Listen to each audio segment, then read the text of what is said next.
యేసుక్రీస్తు వారి యొక్క పరిశుద్ధమైన నామములో మీ అందరికీ వందనాలు, శుభములు తెలియజేస్తున్నానండి. ఓకే, ఈరోజు మనం ఒక విషయాన్ని మనం ధ్యానించుకుందాం. అదేంటిదంటే, గాలికి తిరిగే మనిషికి గాలి నేర్పించే గుణపాఠాలు. అంశం ఏంటిదో మరొకసారి చెప్తాను. గాలికి తిరిగే మనిషికి గాలి నేర్పించే గుణపాఠాలు అన్న అంశాన్ని మనము ఈరోజు ధ్యానించుకుందాం. గాలికి తిరగడం అంటే ఏంటిది? ఏదో సుడిగాలి వచ్చింది దానికి తిరిగిన వారని అర్థమా? ఉఫ్ అంటే గాలికి తిరిగేవారని అర్థమా? కాదు కదా. అంటే ఏ పని ఏ పాట లేకుండా తిరిగే వారిని లోకం ఏమంటుంది? గాలికి తిరిగే మనిషి అని మాట్లాడుతుంది లోకం. అంటే ఏ పని చేయకుండా తిరిగే వారిని ఏమంటారంటే గాలికి తిరిగే మనుషులు అన్నమాట లోకం అందరినీ అంటుంది.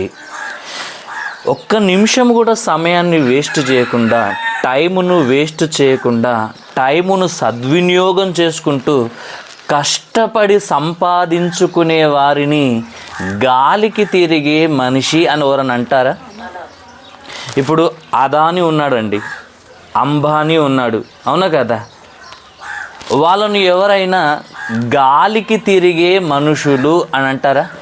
ఎందుకంటే వాళ్ళ యొక్క వాళ్ళు టైమును ఎంత సద్వినియోగం చేసుకుంటారంటే ఒక్క నిమిషాన్ని కూడా వేస్ట్ చేయకుండా వాళ్ళ టైమును కరెక్ట్గా వినియోగించుకొని కష్టపడి బిజినెస్లు చేస్తూ వాళ్ళు ఎంత వర్ధిల్లారంటే, వాళ్ళు ఎంత డెవలప్ అయ్యారంటే, ఈనాడు దేశంలో వాళ్ళంత ఆస్తిపరులు ఎవ్వరు లేరు.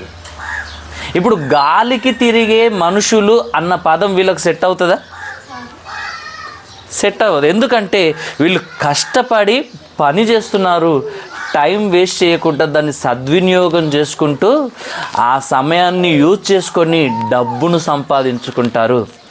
మన తెలుగు రాష్ట్రాల్లో కూడా ఒక ఆయన రీసెంట్గా చనిపోయాడు. ఆయన పేరేంటంటే రామోజీరావు అనే ఒక ఆయన కూడా ఎంత కష్టపడ్డాడంటే అంత కష్టపడ్డాడండి. పచ్చళ్ళతో ప్రారంభమైన తన జీవితం ఎక్కడి నుండి ప్రారంభమైందంటే తన జీవితము పచ్చళ్ళు అమ్ముకొని బ్రతికే ఆ వ్యక్తి కష్టపడి పనిచేసి ఎన్నో బిజినెస్లు చేసి ఎన్ని వేల కోట్ల ఆస్తులు సంపాదించాడో తెలుసా? రామోజీరావు అంటే మీకు పేరు ఒకవేళ పరిచయం లేకపోయినా కానీ మీరు ఈనాడు వార్తా పేపర్ చూస్తారా?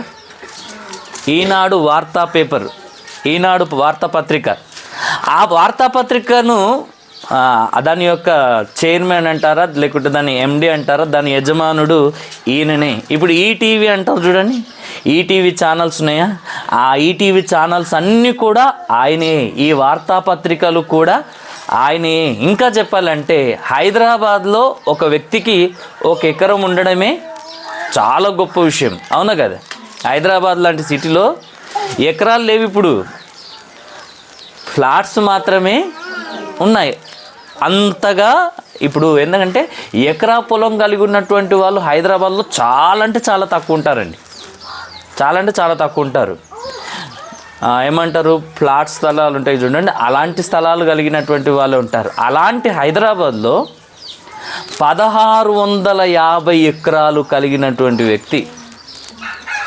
ఎన్ని ఎకరాలు? 1650 ఎకరాలలో ఆయన రామోజీ ఫిల్మ్ సిటీ అనేసి ఒక పెద్ద ఒక సిటీనే ఆయన నిర్మించి దాంట్లో సినిమాలు అవి ఇవి చేయడానికి ఆయన రెంట్కి ఇస్తుంటాడు అనమాట. అంటే 1650 ఎకరాల పొలం ఉంది, టీవీ ఛానల్స్ ఉన్నాయి, వార్తాపత్రికలు ఉన్నాయి, కళాంజలి షాపింగ్ మాల్ తెలుసా? అలాంటి ఆయనకు ఎన్నో షాపింగ్ మాల్స్ ఉన్నాయి. అది కాకుండా చిట్ ఫండ్స్ ఉన్నాయి. అది కాకుండా ఇంకా ఎన్నో బిజినెస్లు ఉన్నాయి. ఇప్పుడు ప్రియా పచ్చళ్ళు అంటాం చూడండి, ఆ ప్రియాపచ్చళ్ళు కూడా ఆయనవే. ఇలా చూస్తుంటే ఎన్నో బిజినెస్లు చేశాడు, ఎంతో కష్టపడ్డాడు, సమయాన్ని సద్వినియోగం చేసుకొని ఎన్ని వేల కోట్ల ఆస్తులు సంపాదించాడంటే అన్ని వేల కోట్ల ఆస్తులను సంపాదించాడు. ఇప్పుడు ఈయనను ఎవరైనా గాలికి తిరిగే మనిషి అని అంటారా? అవునా కదా? ఇప్పుడు లోకం అందరూ ఆయనను ఏమంటారో తెలుసా? అమ్మో ఆయన మేధావండి. నిజమండి, ఆయన మేధావి, అపార మేధావి, ఆయన ఎంతో జ్ఞానవంతుడు, ఆయన గొప్పవాడు, ఇంకా అనేకులకు మార్గదర్శి అని కూడా ఆయనకు పేరు పెట్టారు తెలుసా? ఎవరికి? రామోజీరావు అనే ఒక వ్యక్తికి అపార మేధావని, గొప్పవాడని, జ్ఞానవంతుడని, అనేకులకు మార్గదర్శి అని ఆయనకు పేరిచ్చారు. ఇప్పుడు ఈ వ్యక్తిని దేవుని దగ్గరికి తీసుకొని వచ్చేసి దేవుణ్ణి అడిగితే దేవుడు ఏమంటాడో తెలుసా ఈ వ్యక్తిని గురించి? ఈ వ్యక్తి గాలికి తిరిగే వ్యక్తి అంటాడు. లోకమంతా ఈ వ్యక్తి గురించి ఎంత గొప్పగా మాట్లాడుతుంది. అదే దేవుణ్ణి అడిగితే దేవుడు ఏమంటాడంటే ఇంత గొప్ప వ్యక్తిని దేవుని దగ్గరికి తీసుకొని వచ్చేసరికి అంత గొప్ప వ్యక్తిని దేవుడు ఏమని మాట్లాడతాడంటే గాలికి తిరిగే మనిషి అంటాడండి. ఒక అదాని అయినా అంబానీ అయినా ఎంత గొప్పవారైనా సరే దేవుని దగ్గరికి వస్తే వారిని గాలికి తిరిగే మనుషులే అని అంటాడు. ఎందుకు అనంటే దేవుడు మనుషులను ఎందుకు పుట్టించాడు? దేవుడు మనుషులను ఎందుకు పుట్టించాడు? ఎందుకు బ్రతికిస్తున్నాడు? ఎందుకు ఆయుష్నిస్తున్నాడు? ఎందుకు ఆరోగ్యాన్నిస్తున్నాడు? అసలు దేవుని యొద్ద నుండి, పరలోకం నుండి ఈ భూమి మీదకి మనం ఎందుకు వచ్చామనంటే తిరిగి మనము ఆ పరలోకాన్ని సంపాదించుకోవాలి. ఆ పరలోకాన్ని సంపాదించుకోవడానికే ఈ భూమి మీదకి వచ్చాం. ఇది అందరూ మర్చిపోయి పరలోకాన్ని సంపాదించుకునే పని పక్కన పెట్టేసి అన్ని పనులు చేసుకుంటున్నారు, కానీ పరలోకాన్ని సంపాదించుకునే పని మాత్రం ఎవరు చేయట్లేదండి. జీవగ్రంథములో పేరు సంపాదించుకునేవారు ఎవరు లేరు. ఆ పరలోకంలో ఈ భూమి మీద ఎకరాలు ఎకరాలు సంపాదించుకుంటున్నట్టే ఉన్నారు, కానీ సంపాదించుకునే వారే ఉన్నారు, కానీ పరలోకంలో ఒక సెంటు స్థలాన్ని కూడా సంపాదించుకోలేని వారిగా ఉన్నారు. ఈ భూమి మీద డబ్బు సంపాదించుకునే వారిగా ఈ లోకం అందరు ఉంటున్నారు, కానీ పరలోకములో ధనాన్ని సంపాదించుకునే వారిగా, పరలోకములో స్థలాన్ని సంపాదించుకునేవారిగా, పరలోకాన్ని సంపాదించుకునేవారిగా, ఆ పరలోకములో ఉన్న జీవగ్రంథములో మన పేరును సంపాదించుకునేవారిగా ఎవ్వరు కష్టపడట్లేదు. ఇలా దేవుని పని చేయని వారిని, దేవుని కొరకు బ్రతకని వారిని, పరలోకాన్ని సంపాదించుకునే విధంగా ఈ లోకములో ఎవరైతే బ్రతకరో వారందరినీ దేవుడు ఏమంటున్నాడంటే వీరందరూ గాలికి తిరిగే మనుషులు అని దేవుడు మాట్లాడుతున్నాడు. ఇలాంటి వారందరినీ కూడా దేవుడు ఏమంటున్నాడు? గాలికి తిరిగే మనుషులు అంటాను. మనం ఏమనుకుంటాము? ఏ పని పాట లేకుండా తిని తిరిగే వారిని గాలికి తిరిగే మనుషులు అంటాం. అదే దేవుని దగ్గరకు వస్తే దేవుడు ఏమని మాట్లాడుతున్నాడు? ఎంత పనులు చేసినా, ఎన్ని ఉద్యోగాలు చేసినా, ఎంత సంపాదించినా, ఎన్ని బిజినెస్లు చేసినా, ఎంత కష్టపడినా, సమయాన్ని ఎంత సద్వినియోగం చేసుకున్నా సరే కానీ ఎదుగు పరలోకాన్ని సంపాదించుకునే పని చేయకపోతే, లేదా దేవుని చిత్త ప్రకారం బ్రతకకపోతే, దేవుడు చెప్పినట్టుగా దేవుని కొరకు ఎవరైతే బ్రతకరో వారందరూ గాలికి తిరిగే మనుషులే అని దేవుడు స్పష్టంగా మనకు తెలియజేస్తున్నాడు. ఒకసారి దేవుడు ఏమని మాట్లాడుతున్నాడో మనం ఒకసారి జీవగ్రంథములోనికి, బైబిల్లోనికి వెళ్ళి ఆలోచించగలిగితే ప్రసంగి గ్రంథము 12వ అధ్యాయము, ప్రసంగి గ్రంథము 12వ అధ్యాయము 13వ వచనాన్ని మనం చదువుకుందాం. ఇదంతయు వినిన తరువాత తేలిన ఫలితార్థమిదే, దేవుని యందు భయభక్తులు కలిగియుండి ఆయన కట్టడలను అనుసరించి నడుచుచుండవలెను. మానవ కోటికి ఇదే విధి అన్న మాట ఇక్కడ వ్రాయబడింది.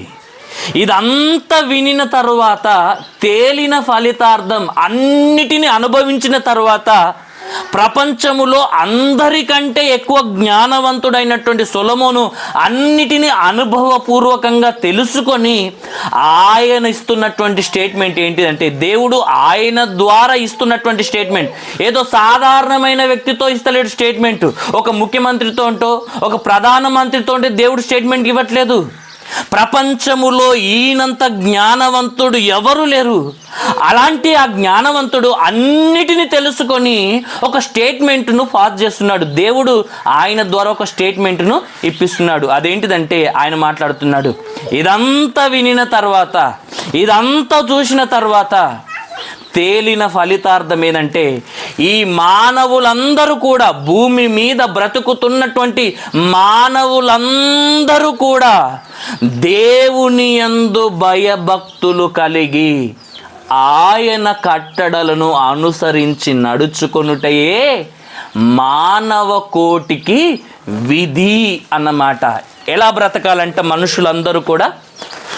దేవుని యందు భయభక్తులు కలిగి దేవుడు చెప్పినట్లుగా బ్రతకాలంట. మీకు అర్థమైందా, అర్థం కాలేదా? దేవుని యందు భయభక్తులు కలిగి ఆయన చెప్పినట్లుగా ఎవరైతే బ్రతుకుతారో వాళ్ళే దేవుని దృష్టిలో గొప్పవారు, వాళ్ళే దేవుని దృష్టిలో మేధావులు, జ్ఞానవంతులు. ఎందుకు చెప్తున్నాడు ఈ మాట? ఆయన యందు భయభక్తులు కలిగి ఆయన కట్టడలను అనుసరించి నడుచుకొనుటే మానవ కోటికి విధి అన్నాడు. విధి అంటే అర్థం ఏంటిది? విధి అంటే అర్థం ఏంటిది? విధి అని అంటే ఉద్యోగం లేదా డ్యూటీ, అర్థమైందా? లేదా పని. అంటే మానవ కోటి కనుక ఈ భూమి మీద ఉన్న మనుషులందరికీ ఉన్న పని ఏంటిదంటే, దేవుని యందు భయభక్తులు కలిగి ఆయన కట్టడలను అనుసరించి నడుచుకోవడమే మానవులందరూ చేయవలసినటువంటి ఉద్యోగం, డ్యూటీ. ఎప్పుడు చేయాలి చెప్పండి? ఈ డ్యూటీ ఎప్పుడు చేయాలి చెప్పండి? ఎప్పుడు చేయాలి? ఈ భూమి మీద బ్రతికినంత కాలం మనం చేయవలసినటువంటి డ్యూటీ ఏది అని అంటే, దేవుని యందు భయభక్తులు కలిగి ఆయన చెప్పినట్టుగా బ్రతకడమే మానవులందరూ చేయవలసినటువంటి ఉద్యోగం, డ్యూటీ. ఇది చేస్తే పరలోకం వస్తుంది. ఇది చేస్తే దేవుని దృష్టిలో గొప్పవారుగా ఉంటారు. ఇది చేయని వారందరూ కూడా దేవుని దృష్టిలో ఎవరంట? గాలికి తిరిగే మనుషులే. ఈ ఉద్యోగం చేయని వారందరూ కూడా దేవుని దృష్టిలో గాలికి తిరిగే మనుషులే అని దేవుడు చెప్తున్నాడు. చూడండి, ఒకసారి మంచిగా ఆలోచిస్తే మనుషులందరికీ దేవుడు ఒక ఉద్యోగం ఇచ్చాడు. ఆ ఉద్యోగం ఏంటిదంటే, నాయన మీరందరూ నా యందు భయభక్తులు కలిగి చెడుతనాన్ని విసర్జించి నేను చెప్పినట్టుగా బ్రతకండి, అప్పుడు మీకు పరలోకం అనేది వస్తుంది. అంటే పరలోకాన్ని సంపాదించుకునే ఉద్యోగాన్ని దేవుడిచ్చాడు. ఈ ఉద్యోగాన్ని చేయట్లేదు. ఏ ఉద్యోగాన్ని చేస్తున్నారు? లోకములో ఉన్న అన్ని ఉద్యోగాలు చేస్తున్నారు. అది మనం బ్రతకడానికి, కొంతకాలం ఈ లోకంలో బ్రతకడానికి, మన పరలోకంలో నిరంతరం యుగ యుగాలు బ్రతకడానికి ఏ ఉద్యోగం చేయాలి భూమి మీద అంటే, యెహోవా యందు భయభక్తులు కలిగి ఆయన కట్టడలను అనుసరించి బ్రతకడమే మానవ కోటికి ఇదే విధి, ఇదే డ్యూటీ. అర్థమైందా? విధి నిర్వహణలో కానిస్టేబుల్ మృతి అని మాట్లాడుతుంటారు. అంటే డ్యూటీలో ఉన్నప్పుడు ఈ కానిస్టేబుల్ చనిపోయాడు అని వార్తల్లో వింటాం కదా. అంటే విధి అని అంటే పని, డ్యూటీ. దేవుడు మనుషులందరికి ఇచ్చినటువంటి పని ఏంటంటే, యెహోవా యందు భయభక్తులు కలిగి ఆయన కట్టడలను అనుసరించి బ్రతకడం. ఈ ఉద్యోగాన్ని ఎవరైతే చేస్తారో వారు దేవుని దృష్టిలో జ్ఞానవంతులు, మేధావులు అని దేవుడు చెప్తున్నాడు. ఈ ఉద్యోగం చేయని వారు గాలికి తిరిగే మనుషులని దేవుడు స్పష్టంగా మనకు జ్ఞాపకం చేస్తున్నాడు. అదే ప్రకారంగా ఇదే ప్రసంగి గ్రంథంలో 5వ అధ్యాయం ఒకసారి తీయండి. 5వ అధ్యాయం, ప్రసంగి గ్రంథం 5వ అధ్యాయం 15వ వచనం 16వ వచనం. ప్రసంగి గ్రంథం 5వ అధ్యాయం 15-16 వచనం. 15-16. వాడు ఏ ప్రకారముగా తల్లి గర్భము నుండి వచ్చెనో ఆ ప్రకారముగానే తాను వచ్చినట్లే దిగంబరిగానే మరలా పోవును. తాను ప్రయాసపడి చేసుకొనిన దానిలో ఏదైనను చేత పట్టుకొని పోడు. అతడు వచ్చిన ప్రకారముగానే మరలా పోవును. గాలికి ప్రయాసపడి సంపాదించిన దాని వలన వానికి లాభమేమిటి అని దేవుడు మాట్లాడుతున్నాడు. చూడండి, అంటే దేవుడు ఈ లోకానికి నిన్ను ఎందుకు పంపించాడంటే దేవుడిచ్చినటువంటి ఉద్యోగం చేసి పరలోకాన్ని సంపాదించుకోవాలి. ఈ ఉద్యోగాన్ని పక్కన పెట్టి మనుషులందరూ వేరే పనులు చేస్తున్నారు. వాటన్నిటి గురించి మొదటి అధ్యాయంలో చెప్తున్నాడు దేవుడు. ఇదే ప్రసంగిలో మొదటి అధ్యాయంలో కూడా చెప్తున్నాడు. వ్యర్థము వ్యర్థము వ్యర్థము అని ప్రసంగి చెప్పుచున్నాడు అని వ్యర్థము వ్యర్థము సమస్తము వ్యర్థం అని మాట్లాడుతున్నాడు అండి. ఏమేం వ్యర్థం అంట? సమస్తము వ్యర్థము. అంటే ఈ భూమి మీద నువ్వు బ్రతకడానికి చేసే ఏ పని వలన నీకు పరలోకం అనేది రాదు అని దేవుడు మాట్లాడుతున్నాడు. సూర్యుని క్రింద మనుషులు పడుచున్న పాటుల వలన వారికి కలిగే లాభం ఏంటిదంటే అప్పటి మట్టుకు బుక్కెడు కూడు ఈ లోకములో బ్రతకడానికి కొంచెము మనకు ఆయాసం అనేది ప్రయాసం అనేది తగ్గడానికి ఉపయోగపడుతుంది. అవునంటారా కాదంటారా? కానీ దేవుడు అంటున్నాడు, ఈ సూర్యుని కింద భూమి పైన మనుషులు పడుచున్న పాటుల వలన చేస్తున్న పనుల వలన వాళ్ళకి కలిగే లాభం ఏంటిదంటే కొంతవరకు లాభం కలుగుతుంది, కానీ అది పరలోకాన్ని తీసుకొని వచ్చేది కాదు. ఎందుకంటే మనం భూమి మీద ఎల్లప్పుడు బ్రతకం కదా. ఇప్పుడు రామోజీరావు అయినా సరే, మిగతా ఎంత గొప్ప వాళ్ళైనా సరే, ఇంతకుముందు చనిపోయినటువంటి వాళ్ళు ఎంత గొప్ప వాళ్ళైనా సరే, కానీ వాళ్ళు సంపాదించినటువంటి దాంట్లో ఏమైనా తీసుకుని వెళ్ళారా? ఇప్పుడే మనం రామోజీరావు గురించి తెలుసుకున్నాం కదా. హైదరాబాద్లో 1650 ఎకరాలు సంపాదించాడు. 1650 ఎకరాల భూమిలో 1 సెంటు స్థలం, 1 గుంట స్థలమైనా తీసుకొని వెళ్ళాడమ్మా? యాదమ్మ తీసుకొని వెళ్ళాడా? 1 గుంట స్థలాన్ని కూడా తీసుకొని వెళ్ళలేడు. ఎన్నో బిజినెస్లు ఉన్నాయి, వేల కోట్ల ఆస్తులు ఉన్నాయి, 1 రూపాయి అయినా తీసుకొని వెళ్ళాడా? అవునా కదా. తల్లి గర్భము నుండి అతడు ఏ రీతిగా వచ్చాడు, చనిపోయిన తర్వాత ఆ రీతిగానే తిరిగి వెళ్ళవలసినటువంటి అవసరం ఉంది. అంటే ఏ పని మీద వచ్చారో మనుషులు మర్చిపోయారు. చేయవలసినటువంటి పనిని పక్కన పెట్టి వేరే పనులు చేసుకుంటున్నారు. అట్లని దేవుడు వేరే పనులు చేసుకోవద్దంటలేడు. అర్థమైందా? వేరే పనులు చేసుకోవద్దంటలేడు, చేసుకోమంటున్నాడు. కానీ చేయవలసినటువంటి ముఖ్యమైన డ్యూటీ ఇది అంటున్నాడు. అంటే నీకు పరలోకాన్ని ఇచ్చే డ్యూటీ మాత్రము దేవుడు చెప్పాడు, అది చేయట్లేదు. ఆ డ్యూటీ ఏంటిదంటే దేవుని యందు భయభక్తులు కలిగి ఆయన కట్టడలను అనుసరించి బ్రతకడమే. అర్థమైందా? కాబట్టి ఇదిగో గాలికి ప్రయాసపడినట్టుగా ఈనాడు ఈ లోకములో ఉన్న మనుషులందరూ ప్రయాసపడుతున్నారు. కానీ ఆ శాశ్వతమైన పరలోకాన్ని సంపాదించుకొని అక్కడ జీవగ్రంథములో నన్ను పేరు సంపాదించుకొని ఆ పరలోకాన్ని నిత్య జీవాన్ని సంపాదించుకోవాలన్న ఆలోచన ఈనాడు మనుషులకు లేదండి. పోనీ మనకైనా ఉందా? దేవుని వాక్యాన్ని వింటున్నటువంటి మనకైనా ఆ ఆలోచన ఉందా? ఒకసారి ఆలోచిద్దాం. ఒకసారి ఇప్పుడు మనం తెలుసుకుంటున్నటువంటి పాఠం ఏంటిదంటే గాలికి తిరిగే మనుషులకు గాలి నేర్పించే గుణపాఠాలు అన్న అంశాన్ని మనము నేర్చుకుంటున్నాం. అంటే మనం ఏమని తెలుసుకున్నాం ఇంతవరకు అంటే ఒకటే విషయాన్ని తెలుసుకున్నాం. లోకం దృష్టిలో ఎవరు గాలికి తిరిగేవారు అని అంటే పని చేయకుండా తిరిగేవారిని గాలికి తిరిగేవారు అంటున్నారు. అదే దేవుని దృష్టికి వచ్చేసరికి ఎవరు గాలికి తిరిగేవారంటే దేవుడు కరెక్ట్గా చెప్తున్నాడు. దేవుడు అప్పగించినటువంటి డ్యూటీ పనిని పక్కన పెట్టి పరలోకాన్ని సంపాదించుకునే పనిని పక్కన పెట్టేసి వేరే ఏ పనిని చేసుకున్నా నువ్వు గాలికి తిరిగే వ్యక్తివే అని దేవుడు మాట్లాడుతున్నాడు. ఈ పని చేసుకుంటూ ముఖ్యమైనటువంటి పని, దేవుడు అప్పగించిన పని, ఇది చేస్తున్న వాడే దేవుని దృష్టిలో గొప్పవాడు, మేధావి అన్నమాట మనం మొదటి మాటగా తెలుసుకుంటున్నాం. అదే ప్రకారంగా ఒకసారి యోహాను గారు రాసినటువంటి సువార్త 3వ అధ్యాయము 8వ వచనానికి వచ్చేద్దాం. యోహాను గారు రాసినటువంటి సువార్త 3వ అధ్యాయము 8వ వచనాన్ని మనం చదువుకుందాం. గాలి తనకిష్టమైన చోటును విసురును. నీవు దాని శబ్దము విందువే గాని అది ఎక్కడ నుండి వచ్చెనో ఎక్కడికి పోవునో నీకు తెలియదు. ఆత్మ మూలముగా జన్మించిన ప్రతి వాడును అలాగే ఉన్నాడు అన్నమాట దేవుడు చెప్తున్నాడు. చూడండి, దేవుడు ఏమని మాట్లాడుతున్నాడు? గాలి ఏం చేస్తుందంట? తనకిష్టమైన చోటున విసురును అన్నమాట మొదటగా చెప్తున్నాడు. ఇంకా దాని శబ్దము విందువే గాని అది ఎక్కడి నుండి వస్తుందో మనుషులకు తెలియదంట. అర్థమైందా? గాలి ఎక్కడి నుండి వస్తుందో మనుషులకు తెలియదు, అది ఎక్కడికి వెళుతుందో కూడా మనుషులకు తెలియదు అని అంటున్నాడు దేవుడు.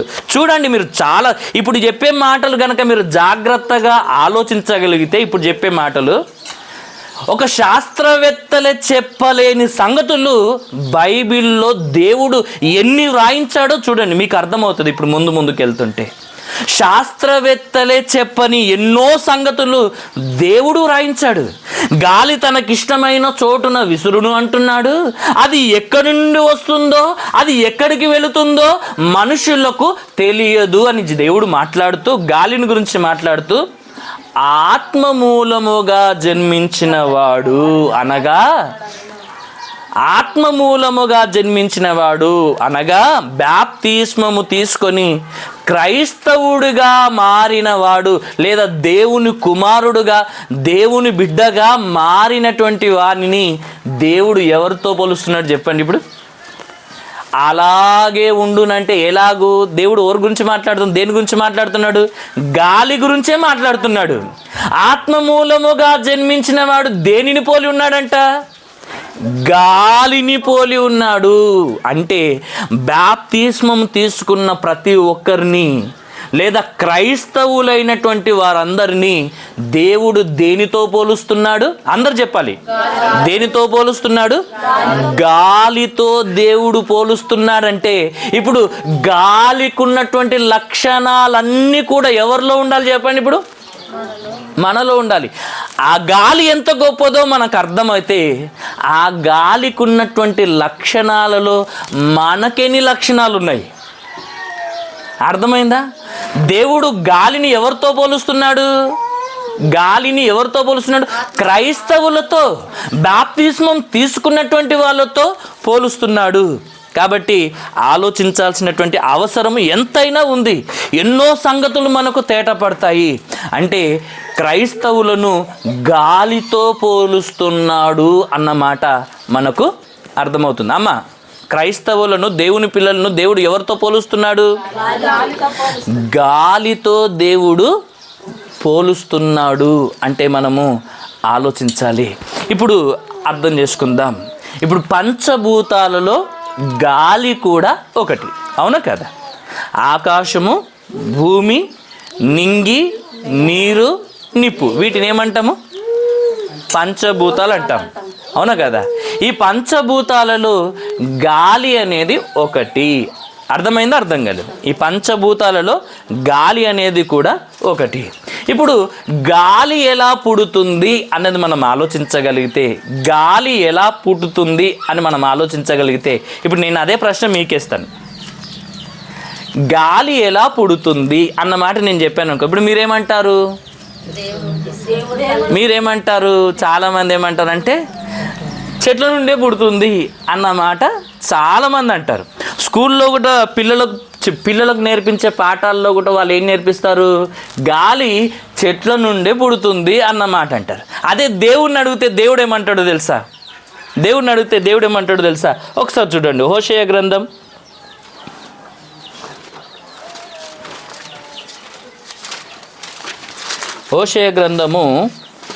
13వ అధ్యాయము 15వ వచనం చదువుకుందాం. హోషేయ గ్రంథం 13వ అధ్యాయము 15వ వచనం. నిజముగా ఎఫ్రాయిము తన సహోదరులలో ఫలాభివృద్ధి నొందును, అయితే తూర్పు గాలి వచ్చును, యెహోవా పుట్టించు గాలి అని మాట్లాడుతున్నాడు చూడండి అక్కడ. అవునా కాదా? దేవుడు మాట్లాడుతున్న మాట గాలిని ఎవరు పుట్టించారు అని అడిగితే గాలిని ఎవరు పుట్టించారన్న మాట ఇక్కడ వ్రాయబడింది. యెహోవా పుట్టించు గాలి అంటే గాలిని ఎవరు పుట్టించారంటే దేవుడు పుట్టించాడు. ఎక్కడి నుండి అని అంటే తన ధనాగారము నుండి ఆయన గాలిని పంపుచున్నాడు అన్న మాట కూడా బైబిల్లో రాయబడింది. మనం ఒక్క విషయంలో తెలుసుకుంటున్నాం ఏంటంటే గాలిని ఎవరు పుట్టించారని అంటే దేవుడు పుట్టించాడు అన్న మాట మనకు స్పష్టంగా అర్థమవుతుంది. మనం నేర్చుకున్నటువంటి పాఠం ఏంటిది స్కూళ్ళల్లో అని అంటే గాలి చెట్ల నుండి వస్తుంది అన్న మాట అంటుంటారు. ఇప్పుడు చెట్లు లేని ఎడారిలో, ఆ ఎడారి ప్రాంతంలో ఒక్క చెట్టు కూడా ఉండదు. ఉంటుందా? ఒక్క చెట్టు అంటే ఒక్క చెట్టు కూడా ఉంటుంది. ఆ చెట్లు లేని ఆ ఎడారి ప్రాంతంలో గాలి ఎట్లుంటుంది? మళ్ళా గాలి చెట్ల నుండి పుట్టదు. అర్థమైందా? గాలిని దేవుడు పుట్టిస్తున్నాడు. అసలు చెట్ల నుండి వచ్చేది ఏంటో తెలుసా? ఆక్సిజన్. అర్థమైందా? ఆక్సిజన్ వేరు, గాలి వేరు. అర్థమైందా? గాలిలో ఏముంటుంది? ఆక్సిజన్ ఉంటుంది. అర్థమైందా? అర్థం కాలేదా? ఆ ఆక్సిజన్ సహితమైనటువంటి గాలిని మనం పీల్చుకుంటున్నాం. అర్థమైందా? అర్థం కాలేదా? ఓకే, మొదటి విషయం ఏం తెలుసుకుంటున్నామంటే గాలిని దేవుడు పుట్టిస్తున్నాడు అన్నమాట మనం తెలుసుకుంటున్నాం. దాంట్లోనే రెండో విషయం మనం ఏం ఆలోచిస్తున్నామంటే గాలి ఏం చేస్తుందంటే అనేకమైన వాటిని మోసుకొని పోతున్నట్టుగా కూడా మనకు అర్థమవుతుంది. గాలి ఏం చేస్తుంటుంది? అనేకమైన వాటిని కూడా మోసుకొని పోతుంది. ఇప్పుడు ఆ గాలి అనేది ఆక్సిజన్ను మోస్తుంది, ఆ గాలి కార్బన్ డైఆక్సైడ్ను మోస్తుంది, ఆ గాలి నత్రజనిని మోస్తుంది, ఆ గాలి హీలియంను మోస్తుంది, ఆ గాలి బ్యాక్టీరియాను మోస్తుంది, ఆ గాలి దుమ్ము ధూళి లాంటి వాటిని మోస్తుంది, ఆ గాలి ఏం చేస్తుందంటే నీటి ఆవిరిని కూడా మోసుకొని వెళ్తుంది, ఆ గాలి ఏం చేస్తుందంటే మేఘములను ఒక చోటు నుండి మరొక చోటుకు మోసుకొని పోతుంది. ఇన్ని పనులు ఉన్నాయి దానికి. అర్థమైందా? అర్థం కాలేదా? గాలికి ఎన్ని పనులు ఉన్నాయి? చాలా పనులు ఉన్నాయి. వీడు ఆ గాలివాడనంటే గాలి చేసే పనులతో మనిషిని ఒకవేళ పోలిస్తే మనిషి దేనికి పనికిరాడు. వీడు గాలివాడని అనుకో, గాలి ఏమంటే తెలుసా? దయచేసి నన్ను వీనితో మాత్రము పోల్చకండి అని అంటది. అర్థమైందా? అర్థం కాలేదు. ఎందుకంటే గాలి చేసే పనుల గురించి ఆలోచిస్తే దాంట్లో మనం 1% కూడా చేస్తలేమన్న విషయం మనకు అర్థమవుతుంది. ఈ గాలి ఒంటరిగా ఉండకుండా అది ఏం చేస్తుంది అని అంటే ఆక్సిజన్ను, కార్బన్ డైఆక్సైడ్ను, నత్రజనిని, హీలియమును, బ్యాక్టీరియాలను, దుమ్ము ధూళి, ఇంకా చెప్పాలనంటే ఆవిరిని, ఇవన్నిటిని మోస్తుంది. ఇప్పుడు దేవుడు ఎక్కడ వర్షాన్ని కురిపించాలి అని అన్నాడు అనుకోండి, అక్కడికి గాలి ఏం చేస్తుంది? ఇప్పుడు మేఘాలను తీసుకొని మోసుకొని వెళ్ళి దేవుడు ఏ ప్రాంతంలో వర్షాన్ని కురిపించమంటే ఆ ప్రాంతానికి ఇప్పుడు గాలి ఏం చేయాలి? ఇప్పుడు మేఘాలను తీసుకొని పోవాలి. కొన్ని సందర్భంలో మేఘాలు దట్టంగా విస్తరిస్తుంది, వర్షం పడుతుందేమో అనుకుంటాం. గాలి వచ్చి మేఘాలను ఏం చేస్తుంటుంది? ఎందుకు తీసుకెళ్తుంది? వర్షం పడుతుందేమని మనం అనుకుంటాం, కానీ అంతలోపు ఏమైపోతాయి? మేఘాలు వచ్చేసి ఈ గాలి వచ్చేసి ఈ మేఘాలను తీసుకొని వెళ్తుంది. అంటే వర్షం పడలేని పరిస్థితి. అంటే ఇక్కడ వర్షం పడడం దేవుని చిత్తము కాదు అన్న విషయము మనకు అప్పుడు అర్థమవుతుంది. అవునా కాదా? అంటే గాలిని దేవుడే పుట్టించాడని మనం తెలుసుకుంటున్నాం. గాలి అనేకమైన వాటిని ఏం చేస్తుంది? మోసుకొని పోతుంది అన్న విషయము మనకు అర్థమవుతుంది. ఇప్పుడు గాలి ఎక్కడి నుండి ఎక్కడికి ప్రయాణిస్తుంది? ఇది గాలి గురించి ఇంట్రడక్షన్. ఇప్పుడు అది నేర్పించే పాఠం ఎలా ఉంటుందో మీరు చూడండి, మత్తిపోతుంది. అర్థమైందా? ఇప్పుడు గాలి గురించి మనకు ఒక విషయం అర్థమవుతే ఆ గాలి నేర్పించే పాఠము, గుణపాఠాలు అనేవి ఎంత గొప్పగా ఉన్నాయో మనకు అర్థమవుతుంది. ఇప్పుడు గాలి ఎక్కడి నుండి ఎక్కడికి ప్రయాణం చేస్తుంది అని అంటే దేవుడు చెప్పాడు ఇంతకుముందు యోహాను సువార్తలో మనం 3వ అధ్యాయంలో మనం తీసుకున్నాం. అది ఎక్కడి నుండి వచ్చునో ఎక్కడికి వెళ్తుందో నీకు తెలియదు అని దేవుడు చెప్పాడు. బైబిల్లో దేవుడు రాయించాడు, అన్ని సంగతులను రాయించాడు. ఇప్పుడు చూడండి ఒకసారి ప్రసంగి గ్రంథము 1వ అధ్యాయము, ప్రసంగి గ్రంథము 1వ అధ్యాయములో మనము 6వ వచనం చదువుకుందాం ఒకసారి. ప్రసంగి గ్రంథం 1వ అధ్యాయము 6వ వచనం. గాలి దక్షిణమునకు పోయి ఉత్తరమునకు తిరుగును, ఇట్లు మరలా తిరుగుచు తన సంచార మార్గమున తిరిగి వచ్చును అన్నమాట ఇక్కడ చెప్తున్నాడు. చాలా జాగ్రత్తగా చదవండి ఆ మాటను. గాలి ఎక్కడి నుండి ఎక్కడికి ప్రయాణం చేస్తుందో ఒకసారి చెప్పండి. దక్షిణమునకు పోయి ఉత్తరమునకు తిరుగును, ఇట్లు మరలా తన సంచార మార్గమున తిరిగి వచ్చును అన్నమాట. అంటే ఇప్పుడు నేను అడుగుతున్నాను, గాలి ఎక్కడి నుండి ఎక్కడికి ప్రయాణం చేస్తుందో చెప్పండి. ఇప్పుడు అక్కడ ఏముంది? అక్కడ కరెక్ట్ చదవండి. అది దక్షిణమునకు పోయి అంటే ఎక్కడి నుండి ఎక్కడికి ప్రయాణం చేస్తుంది? దక్షిణానికి పోతుందంటే ఎక్కడి నుండి పోతుంది? అర్థమైందా? అర్థం కాలేదా? దక్షిణమునకు పోయి అన్నమాట అంటున్నాడు అక్కడ. అంటే దక్షిణానికి పోతుందంటే ఎక్కడికి వెళ్తుంది? ఇప్పుడు తూర్పు అంటాము, ఇది పడమర అంటాము, ఇది ఉత్తర, ఇది దక్షిణం. మళ్ళీ అర్థమైందా? అర్థం కాలేదు. తూర్పు అక్కడ స్టేటు, వెనకనేమో పడమర, ఇక్కడనేమో ఉత్తరము, ఇక్కడనేమో దక్షిణం. ఇప్పుడు ఈ గాలి అనేది ఎక్కడి నుండి వస్తుందంట? తూర్పు నుండి దక్షిణానికి వస్తుంది. అలా తిరిగి ఎక్కడి నుండి వచ్చిందో అక్కడికి తిరిగి చేరుతుంది అన్నమాట ఇక్కడ దేవుడు వ్రాయించాడు. అమ్మ మీకు అర్థమైందా? అర్థం కాలేదా? ఈ ఉత్తరము నుండి దక్షిణానికి తిరిగి ఉత్తరానికి వచ్చే ఈ గాలి ఉందనుకోండి, ఈ గాలి ఎలాంటిది తెలుసా? మనుషులకు మేలు కలగజేసేది. ఈ గాలి మనుషులకు ఆరోగ్యాన్ని కలగజేసేది, ఎలాంటి హాని చేయని గాలి. ఇది మనుషులకు మేలుకరమైనది, ప్రయోజనకరమైనది. ఇప్పుడు మనం పీల్చుకుంటున్నటువంటి గాలి ఉంది కదా, ఇది ఉత్తరము నుండి వ్యాపిస్తున్నటువంటి ఈ గాలి, సంచరిస్తున్నటువంటి గాలిని మనం పీల్చుకుంటున్నాము. ఈ గాలి మనకు చాలా మేలుకరమైనది. అర్థమైందా? ఇప్పుడు ఈ గాలి ఉత్తరం నుండి తిరిగి వస్తుంది.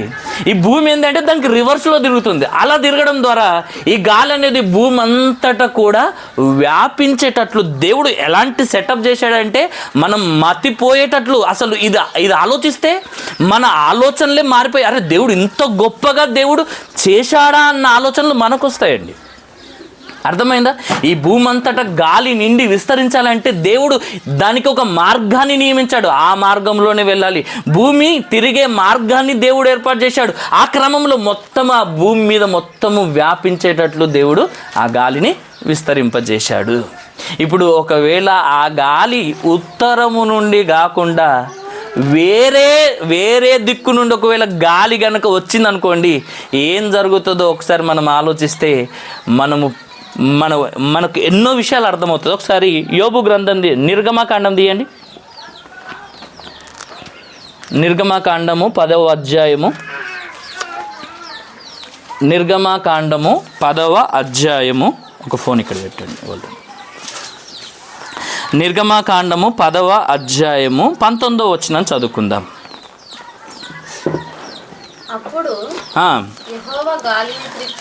అప్పుడు యెహోవా గాలిని త్రిప్పి మహాబలమైన పడమటి గాలిని విసరజేయగా అది ఆ మిడతలను కొంచుపోయి ఎర్ర సముద్రములో పడవేశెను. ఐగుప్తు సమస్త ప్రాంతములలో ఒక్క మిడత అయినను నిలవలేదు. ఇప్పుడు మనకు అర్థం కాదు. ఇప్పుడు ఇది ఏమన్నా ఉత్తరము నుండి వచ్చే గాలి మనుషులకు మేలు చేస్తుందని తెలుసుకున్నాం, మనుషులకు ప్రయోజనకరంగా ఉంటుంది అన్న విషయం మనం తెలుసుకున్నాం. అదే గాలి దశ మార్చుకుందనుకోండి, అదే గాలి దశ మార్చుకుందనుకోండి, ఉత్తరము నుండి పుట్టవలసినటువంటి గాలి పడమర నుండి పుట్టింది అనుకోండి, ఏం జరుగుతుందో దేవుడు ఇక్కడ రాయించాడు. అంటే ఆలోచించండి, డేంజరస్ గాలి అంటారు. అర్థమైందా? ఏమంటున్నాడు దేవుడు? అప్పుడు యెహోవా గాలిని త్రిప్పి మహాబలమైన పడమటి గాలిని విసరజేశాడంట. అర్థమైందా? పడమటి నుండి వచ్చే గాలి ఎలాంటిదంట? ఉత్తరం నుండి వచ్చేది మేలు చేసేది మనుషులందరికీ. అదే పడమర నుండి వచ్చేది దేవుడు ఏమంటాడు? మహాబలమైన గాలి అంటున్నాడు. అంటే ఆలోచించండి, ఇది పడమర నుండి వచ్చే గాలి మహాబలమైనది అని మాట్లాడుతున్నాడు. ఆ గాలి రావడం ద్వారా ఏం జరిగిందంటే ఐగుప్తు దేశములో ఉన్నటువంటి మిడతలన్నీ కూడా ఆ గాలికి కొట్టుకొని పోయి ఎక్కడ పడ్డాయంట? సముద్రములో పడిపోయాయి అన్నమాట.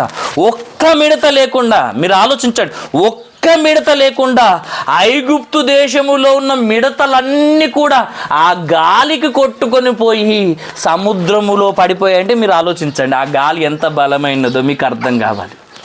మీకు అర్థమైందా? అర్థం కాలేదా? ఎందుకు ఈ మాట అంటున్నాడు? అంతకుముందు ఒకసారి 13వ వచనం చదవండి.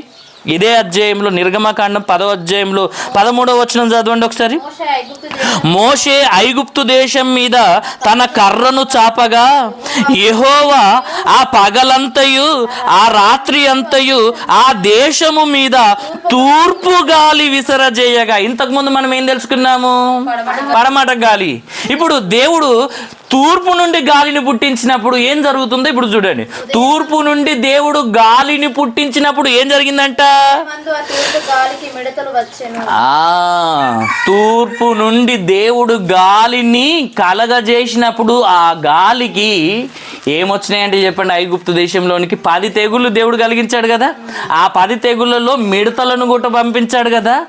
ఏ గాలిని పంపించినప్పుడు ఆ గాలికి వచ్చాయి చెప్పండి? తూర్పు గాలిని దేవుడు విసరజేసినప్పుడు ఆ తూర్పు గాలికి అక్కడి నుండి ఏమొచ్చాయంట? మిడతలు ఐగుప్తు దేశం మీదకి వచ్చాయంట. ఎలా వచ్చాయని రాయబడిందో తెలుసా? ఆ మిడతలు ఆ దేశాన్ని కప్పివేసేంతగా వచ్చాయంటండి. ఎన్ని మిడతలు వచ్చినాయంట? ఒక 100నో 1000నో 1,00,000నో మిడతలు కాదు, ఆ దేశం మొత్తం కప్పివేసేటన్నంత మిడతలు వచ్చాయంట. ఎక్కడ చూసినా మిడతలే. కాలు పెడదామంటే కూడా స్థలము లేకుండా మిడతలే వ్యాపించున్నాయంట. అంటే దేశాన్ని, ఆ భూమిని కప్పివేసేటంతగా మిడతలు వచ్చాయంట. మీకు అర్థమైందా? తూర్పు గాలి విసిరినప్పుడు ఏం జరుగుతుంది? పడమర గాలి విసిరినప్పుడు ఏం జరుగుతుంది? ఉత్తర గాలి విసిరినప్పుడు ఏం జరుగుతుందో మీరు ఆలోచించాలి. అదే ప్రకారంగా ఈ తూర్పు గాలి గురించి ఇంకొన్ని మాటలు మనం తెలుసుకుందాము. ఈ తూర్పు గాలి గురించి దేవుడు ఏమని మాట్లాడుతున్నాడో ఒకసారి మనం తెలుసుకుందాము. ఒకసారి యెషయా గ్రంథం 27వ అధ్యాయంలో,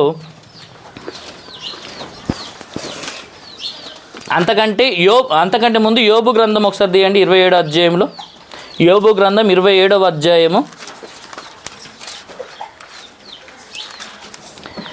యోబు గ్రంథం 27వ అధ్యాయము 20-21 మీరు రాసుకుంటే దాంట్లో 21 డైరెక్ట్ చదవండి. తూర్పు గాలి వారిని కొనిపోగా వారు సమసిపోవుదురు, అది వారి స్థలములో నుండి వారిని ఊడ్చివేయును అన్న మాట ఇక్కడ మనకు కనబడుతుంది. 20వ వచనంలో చివరి మాట ఏమిటంటే రాత్రి వేళ తుఫాను వారిని ఎత్తుకొని పోగా అన్నమాట. అర్థమైందా?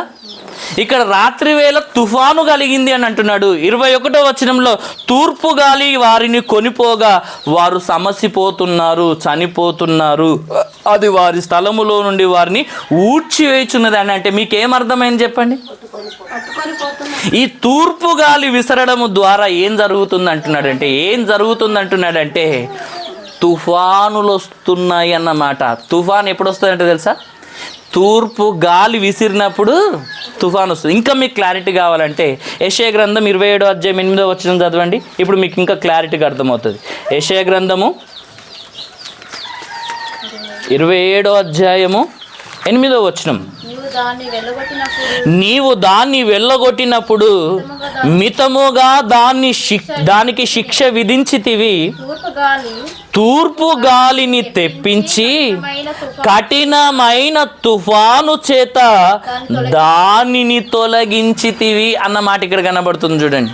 అంటే తూర్పు గాలి రావడం ద్వారా కఠినమైన ఒక తుఫానును దేవుడు రప్పిస్తున్నాడు. అంటే తూర్పు గాలి రావడం ద్వారా ఏమొస్తుందంట? తుఫాను వస్తుంది అన్నమాట. అంటే వాతావరణ శాఖకు కూడా తెలియని విషయాలను దేవుడు క్రీస్తు పూర్వమే వ్రాయించాడు. అర్థమైందా? ఇంతకుముందు మనం ఒక విషయం తెలుసుకున్నాం కదా, ఏంటంటే గాలి ఏం చేస్తుందంటే అనేకమైన వాటిని మోసుకొని వెళ్తుంది అన్న మాట తెలుసుకున్నాం కదా. గాలిలో ఆక్సిజన్ ఉంటుంది, కార్బన్ డైఆక్సైడ్ ఉంటుంది, ఇంకా చెప్పాలంటే నత్రజని, హీలియం, ఎన్నో వాటిని మనకు గాలి అనేది మోసుకొని పోతుంది.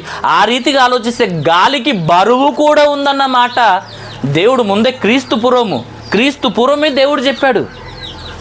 ఇదే యోబు గ్రంథంలో 28వ అధ్యాయం 25వ వచనంలో గాలికి ఇంత బరువు ఉండవలెనని ఆయన నియమించాడు అన్న మాట మనకు అక్కడ కనబడుతుంది. గాలికి ఇంత బరువు ఉండాలని దేవుడు నియమించాడంట. రాబర్ట్ బాయిల్ అనే శాస్త్రవేత్త ఏం చేశాడంటే గాలికి బరువు ఉందన్న విషయాన్ని నిరూపించాడు.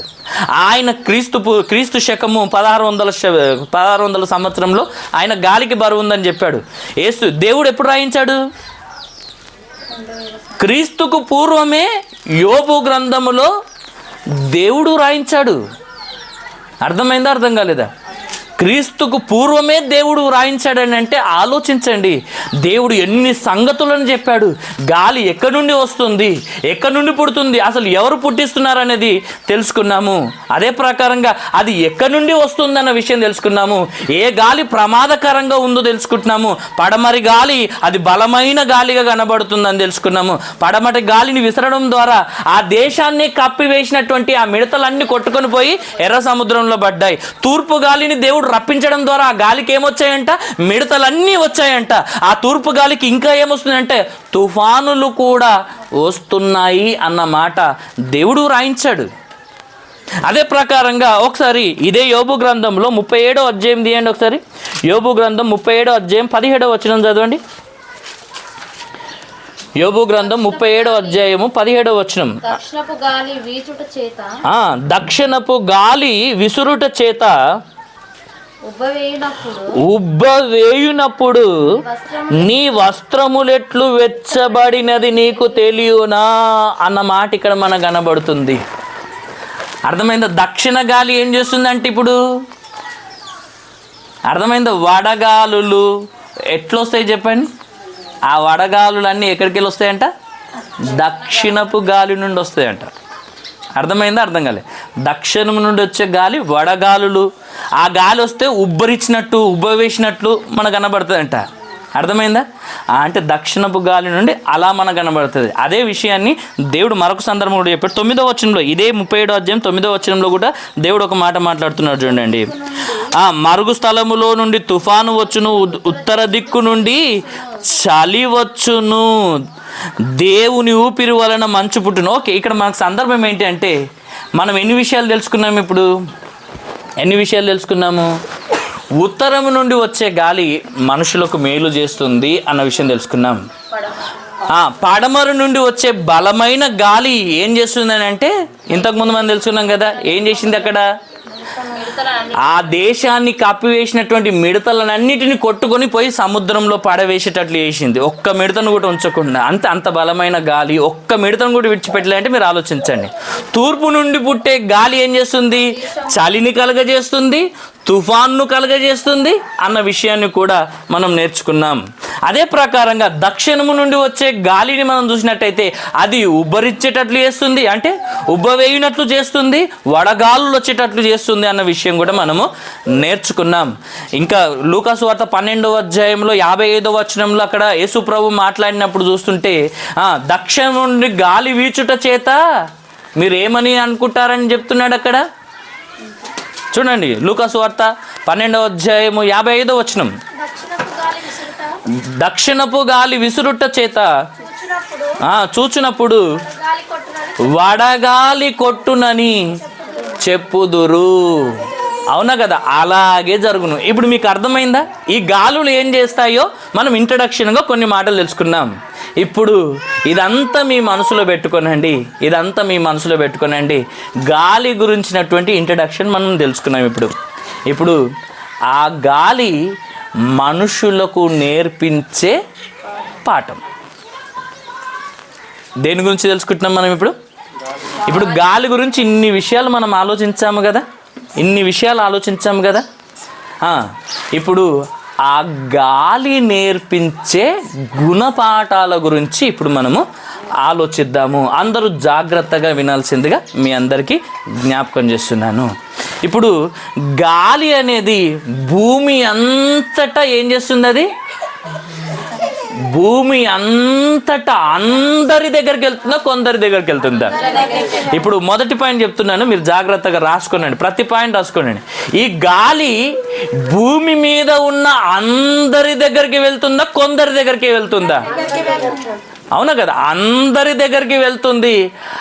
అతడు పేదవాడైనా, అతడు ధనికుడైనా, దేవుని నమ్మినవాడైనా, నమ్మని వాడైనా, చెడ్డవాడైనా, ఎలాంటి వ్యక్తి అయినా సరే కానీ అందరి దగ్గరికి వెళుతుంది. అంటే ఇప్పుడు మనం ఆలోచించాలి, గాలి అనేది ప్రపంచములో ఉన్న ప్రతి మనిషికి అత్యవసరమైనది. గాలి అనేది ఏంటిది? ప్రపంచములో ఉన్న ప్రతి మనిషికి అత్యవసరమైనది. ధనికుడైనా, బీదవాడైనా, దేవుని నమ్మినవాడైనా, నమ్మనివాడైనా, చెడ్డవాడైనా, ఎవరికైనా గాలి ఎంతో అవసరము, అత్యవసరము అన్న విషయం మనం తెలుసుకుంటున్నాం. ఈ గాలి ఏం చేస్తుందంటే అందరి దగ్గరికి వెళ్తుందా, కొందరి దగ్గరికి వెళ్తుందా? అందరి దగ్గరికి వెళ్తుంది, అందరినీ బ్రతికిస్తుంది. గాలి ఏం చేస్తుంది? అందరి దగ్గరికి వెళ్తుంది, అందరినీ బ్రతికిస్తుంది. ఇప్పుడు ఆ గాలిని చూసి మనం నేర్చుకోవాల్సినటువంటి పాఠం ఏంటిదంటే,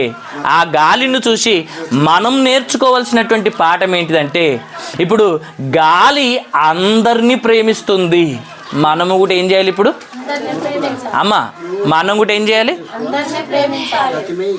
ఓకే నాన్న, కొద్దిసేపు. ఈ గాలి అందరి దగ్గరికి వెళ్తుంది, అందరినీ బ్రతికిస్తుంది. అంటే మనం ఏం తెలుసుకుంటున్నామంటే ఈ గాలి అందరినీ ప్రేమిస్తుంది అన్న విషయాన్ని మనము తెలుసుకుంటున్నాం. గాలి ఏం చేస్తుంది? అందరినీ ప్రేమిస్తుంది. మనం ఏం చేయాలి? ఇప్పుడు గాలి వలె మనము కూడా అందరినీ ప్రేమించాలా, కొందరిని ప్రేమించాలా? నిజం చెప్పండి, అందరినీ ప్రేమించాలా, కొందరిని ప్రేమించాలా? నిజం చెప్పండి, మనం అందరినీ ప్రేమిస్తామా? ఇప్పుడు గాలికున్న లక్షణం ఒకవేళ క్రైస్తవునికి లేకపోతే వాడు క్రైస్తవుడే కాదంటుంది దేవుడు. అర్థమైందా? ఇప్పుడు గాలి అందరినీ ప్రేమిస్తుంది, అందరి దగ్గరికి వెళ్తుంది, అందరినీ బ్రతికిస్తుంది. ఇప్పుడు క్రైస్తవుడు కూడా ఏం చేయాలి? ఇప్పుడు అందరినీ ప్రేమించాలి అని దేవుడు చెప్తున్నాడు, అందరినీ ప్రేమించాలని చెప్తున్నాడు. కానీ మనం ఏం చేస్తుంటాము? మనల్ని ఇష్టపడే వాళ్ళనే ప్రేమిస్తాం. నిజం చెప్పండి, దాచుకోకుండా చెప్పండి.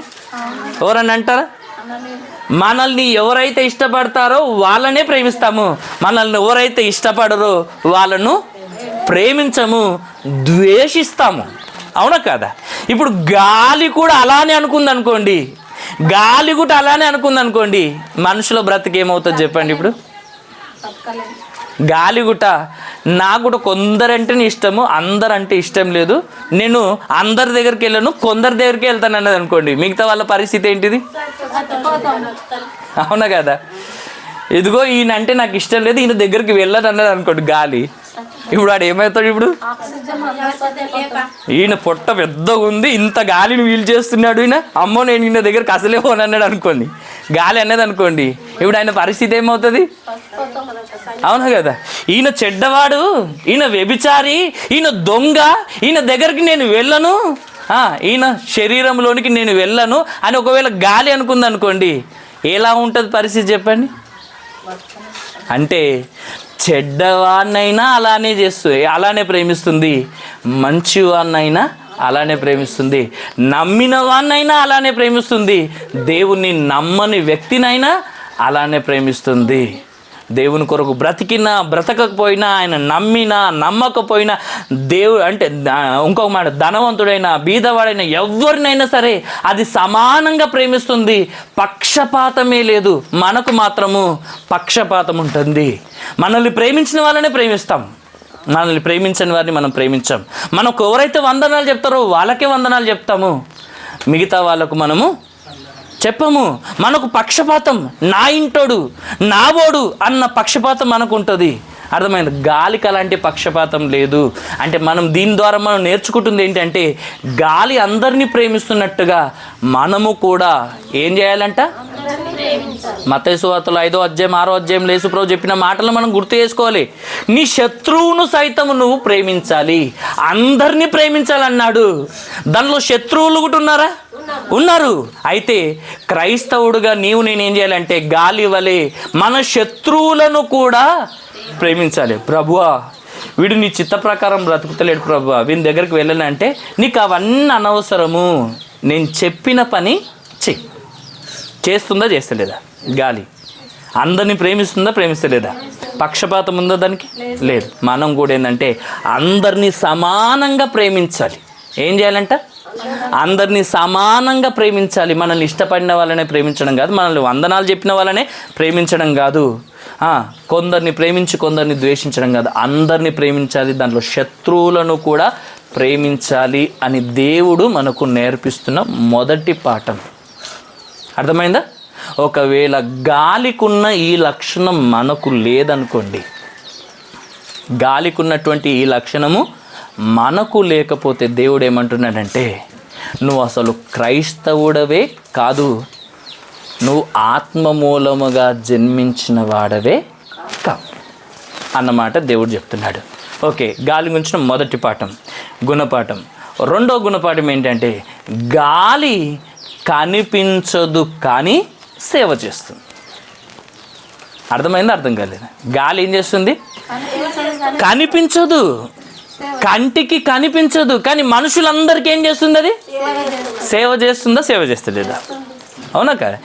దేవుని మాట విని, దేవుని మాటను బట్టి మనుషులందరినీ బ్రతికించడానికి అది సేవ చేస్తుంది అన్నమాట మనం బైబిల్ను చదివితే మనకు అర్థమవుతుంది. ఇప్పుడు దాన్ని బట్టి మనం నేర్చుకోవాల్సినటువంటి పాఠం ఏంటిది? దాన్ని బట్టి మనం నేర్చుకోవాల్సినటువంటి పాఠం ఏంటంటే, ఇప్పుడు దేవుని పని ఇక్కడ ఉంది. అర్థమైంది? దేవుని పని కొరకు ఏదో కొన్ని అవసరతలు ఉన్నాయి, లేదా ఏదో దేవుని పని ఉంది. ఇప్పుడు మనం ఏం చేయాలి? ఇప్పుడు మనము కనబడకపోయినా మనము ఆ దేవుని పనిని జరిగించే విధంగా ఉండాలి. అర్థమైందా? అర్థం కాలేదా? మనము కనబడకుండా మనము దేవుని పనిని జరిగించే విధంగా ఉండాలి. కొందరు సువార్త పనుల కొరకు అని, ఇంకా చాలా రకాలైనటువంటి దేవుని పనుల కొరకు వందల రూపాయలు ఇస్తారు, వేల రూపాయలు ఇస్తారు. కొంతమంది 1,00,000 రూపాయలు కూడా ఇచ్చేసి నా పేరు చెప్పకండి అంటారు. అవునా కదా? ఏం చెప్తారు వాళ్ళు? నా పేరు చెప్పకండి, అక్కడ దేవుని పని ఉంది, అక్కడ అవసరం ఉంది. ఎవరిచ్చారని కాదు, అక్కడ దేవుని పని జరిగిందా జరగలేదా, ఎవరి ద్వారా జరిగిందనేది ఎవరికి చెప్పకండి, ఎవరిచ్చారనేది పక్కన పెట్టేసేయండి, కానీ దేవుని పని మాత్రము జరగాలి. అర్థమైందా? అలాంటి వ్యక్తులు కూడా ఉన్నారండి. ఎందుకంటే కొందరు ఉంటారు, ఫ్యాన్ ఇప్పిస్తుంటారు. ఏం చేస్తారంటే ఆ ఫ్యాన్కు వాళ్ళ పేరు, వాళ్ళ ఊరు, వాళ్ళ ఫోన్ నంబరు అన్నీ కూడా రాసి పెట్టుకుంటారండి. ఒక చర్చిలో అట్లనే అయిందంట. ఫ్యాను ఇప్పించి దాని మీద పేరు రాసిరంట. ఒక ఆయన వచ్చి ఫ్యాన్ వేసిండంట. ఫ్యాన్ వేస్తే స్పీడ్ తిరుగుతుంటుంది కదా, పేరు కనిపిస్తలేదు. ఇంకొక ఆయన వెళ్ళేసి ఫ్యాన్ కట్ ఆపేసిండట.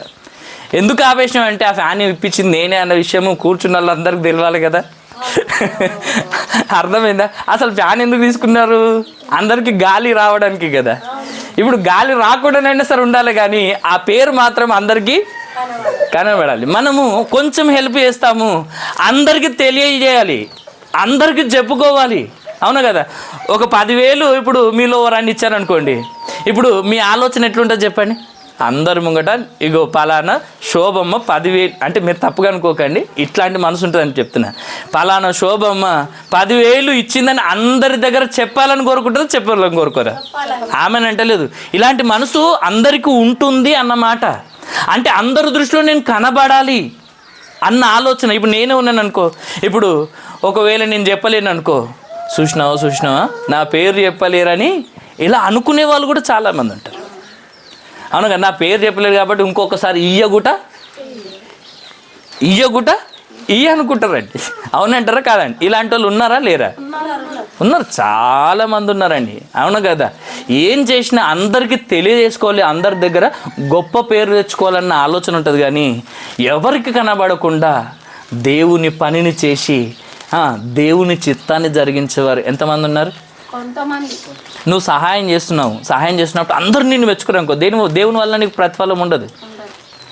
నువ్వు చేసే సహాయం వలన అందరూ వచ్చేసి నిన్ను మెచ్చుకున్నారనుకో, దేవుని వలన ప్రతిఫలం పోతుంది. అందుకొరకే దేవుడు ఈ చేయితో చేసేది ఈ చేయికే తెలియద్దు అన్నాడు. మీకు అర్థమైందా? అర్థం కాదు. ఈ చేయితో చేసే పని ఈ చేయికి తెలియద్దు అన్నాడు. రహస్యమందు చూచుచున్న నీ తండ్రి నీకు ప్రతిఫలం ఇవ్వాలి. అలా నువ్వు దేవుని పనిని జరిగించాలి. ఏ ధర్మం చేసినా ఏ పని చేసినా అందరికి కనబడేటట్లు కాదు, కనబడకుండా వెనకుండి మనము గాలి వలె సేవ చేసేవారిగా ఉండాలి అన్న విషయము రెండవ మాటగా మనం తెలుసుకున్నాం. మూడోది ఏంటిదంటే ఈ గాలి. ఎందుకంటే దేవుడు గాలితో ఓల్ని పోల్చాడు. క్రైస్తవులను ఎవరితో పోల్చాడు? గాలితో పోల్చాడు. అర్థమైందా? ఆత్మ మూలముగా పుట్టినవాడు కూడా అలాగనగా గాలి వలె ఉన్నాడు అన్న మాట దేవుడు చెప్తున్నాడు. మూడో విషయం ఏంటిదంటే గాలి కనబడకపోయినా కనబడని ఆ దేవుణ్ణి గాలి ఏం చేస్తుంది? నిరూపిస్తుంది. అమ్మ, కనబడని ఆ దేవుణ్ణి గాలి ఏం చేస్తుంది చెప్పండి? నిరూపిస్తుంది. ఆ దేవుడు ఉన్నాడని కనిపించని గాలి దేవుడు ఉన్నాడని నిరూపిస్తుంది. ఇప్పుడు దేవుడు ఉన్నాడని ఎవరన్నా అడిగారు అనుకోండి, ఎవరన్నా హేతువాదులు, దేవుడిని నమ్మని వ్యక్తులు ఉంటారు కదా, దేవుడు అంటేనే నమ్మని వ్యక్తులు ఉంటారు కదా, అలాంటి వ్యక్తులు దేవుడు ఉన్నాడా, ఎక్కడున్నాడు, ఉంటే చూపించాను అనుకో. ఇప్పుడు ప్రతి మనిషి చెప్పే ఆన్సర్ ఏంటి చెప్పండి? దేని ముందు పెడతారు చెప్పండి?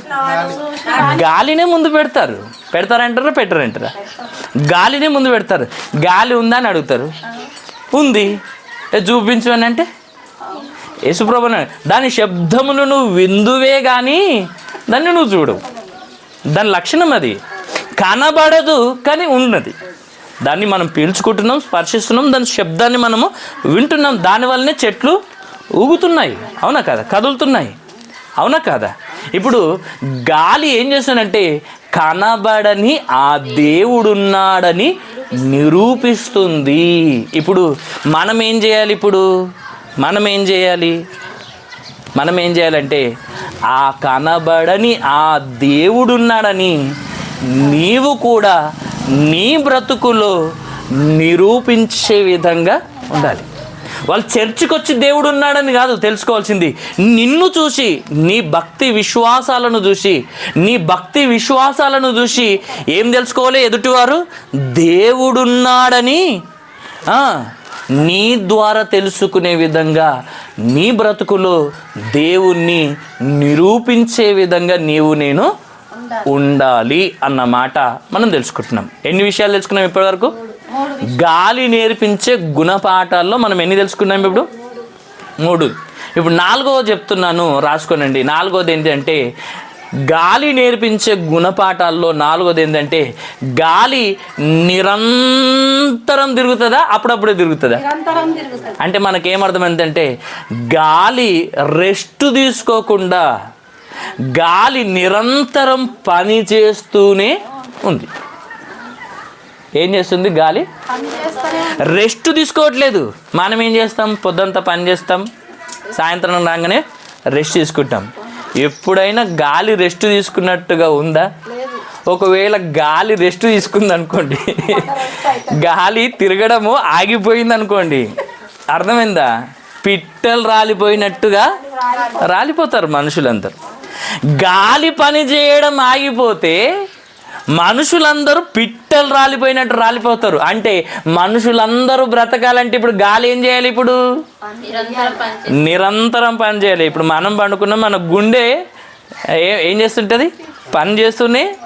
ఒకవేళ నువ్వు రెస్ట్ తీసుకున్నావు కదా, నేను కూడా రెస్ట్ తీసుకుంటాను గుండె అనేది అనుకోండి, ఏమవుతుంది? ఇప్పుడు మన గుండె అయిపోయి చచ్చిపోతాం కదా, అవునా కదా? చూడండి, మనం పడుకున్నా కానీ మన దేహంలో కొన్ని అవయవాలు పనిచేస్తూనే ఉన్నాయి మనల్ని బ్రతికించడానికి. ఎందుకు ఇంత కష్టపడాలి ఇవన్నీ అని అంటే, ఇప్పుడు మనం ఆలోచించాలి. ఇప్పుడు గాలిగుట్ట ఇంత కష్టపడి రెస్ట్ తీసుకోకుండా అది నిరంతరం తిరుగుతూనే ఉంది, నిరంతరం అన్ని వైపులా సంచరిస్తుంది. ఎందుకంటే అందరినీ బ్రతికించే పని దేవుడు దానికి పెట్టాడు. నువ్వు అందరి దగ్గరికి వెళ్ళాలి, అందరినీ బ్రతికించాలని దేవుడు దానికి ఒక పని పెట్టాడు. ఆ దేవుని చిత్తాన్ని ఎరిగినటువంటి ఆ గాలి, దేవుని ఉద్దేశాన్ని ఎరిగినటువంటి గాలి, ఆ దేవుని ఇష్టాన్ని ఎరిగినటువంటి గాలి, ఆ దేవుని ఇష్టాన్ని తప్ప తన ఇష్టాన్ని నెరవేర్చుకోవడం లేదు. అర్థమైందా? తన ఇష్టాన్ని నెరవేర్చుకోవట్లేదు, దేవుని యొక్క ఇష్టాన్ని నెరవేరుస్తూ నిరంతరము కష్టపడి నిరంతరం పని చేస్తూనే ఉంది. ఇప్పుడు దేవుని పిల్లలమైన క్రైస్తవులమైన ఆత్మ మూలముగా జన్మించిన వాడు గాలిని పోలి ఉన్నాడంటే, ఇప్పుడు గాలి వలె మనం కూడా ఏం చేయాలి? ఇప్పుడు నిరంతరం పని చేయాలి, అప్పుడప్పుడు పని చేయాలి.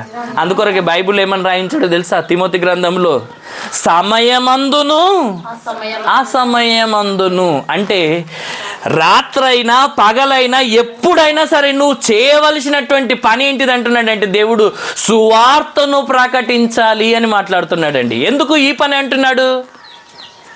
ఇప్పుడు గాలి విసరడం ద్వారా మనుషులు బ్రతుకుతారు, వాక్యం అనేది విస్తరించడం ద్వారా మనుషులు నిత్య జీవాన్ని పొందుకొని నిరంతరము బ్రతికే విధంగా ఉంటారు. గాలి లేకపోతే మనుషులు చచ్చిపోతారు, వాక్యం అనేది లేకపోతే కూడా మనుషులు రెండవ మరణములో పాలు పొందుతారు. రెండవ మరణాన్ని పొందుకోకుండా ఉండాలంటే ఇప్పుడు గాలి మనిషికి ఎంత అవసరమో, వాక్యము కూడా నువ్వు పరలోకానికి వెళ్ళాలన్నా, రెండవ మరణం పొందుకోవద్దన్నా వాక్యం అనేది కూడా అంత అవసరం.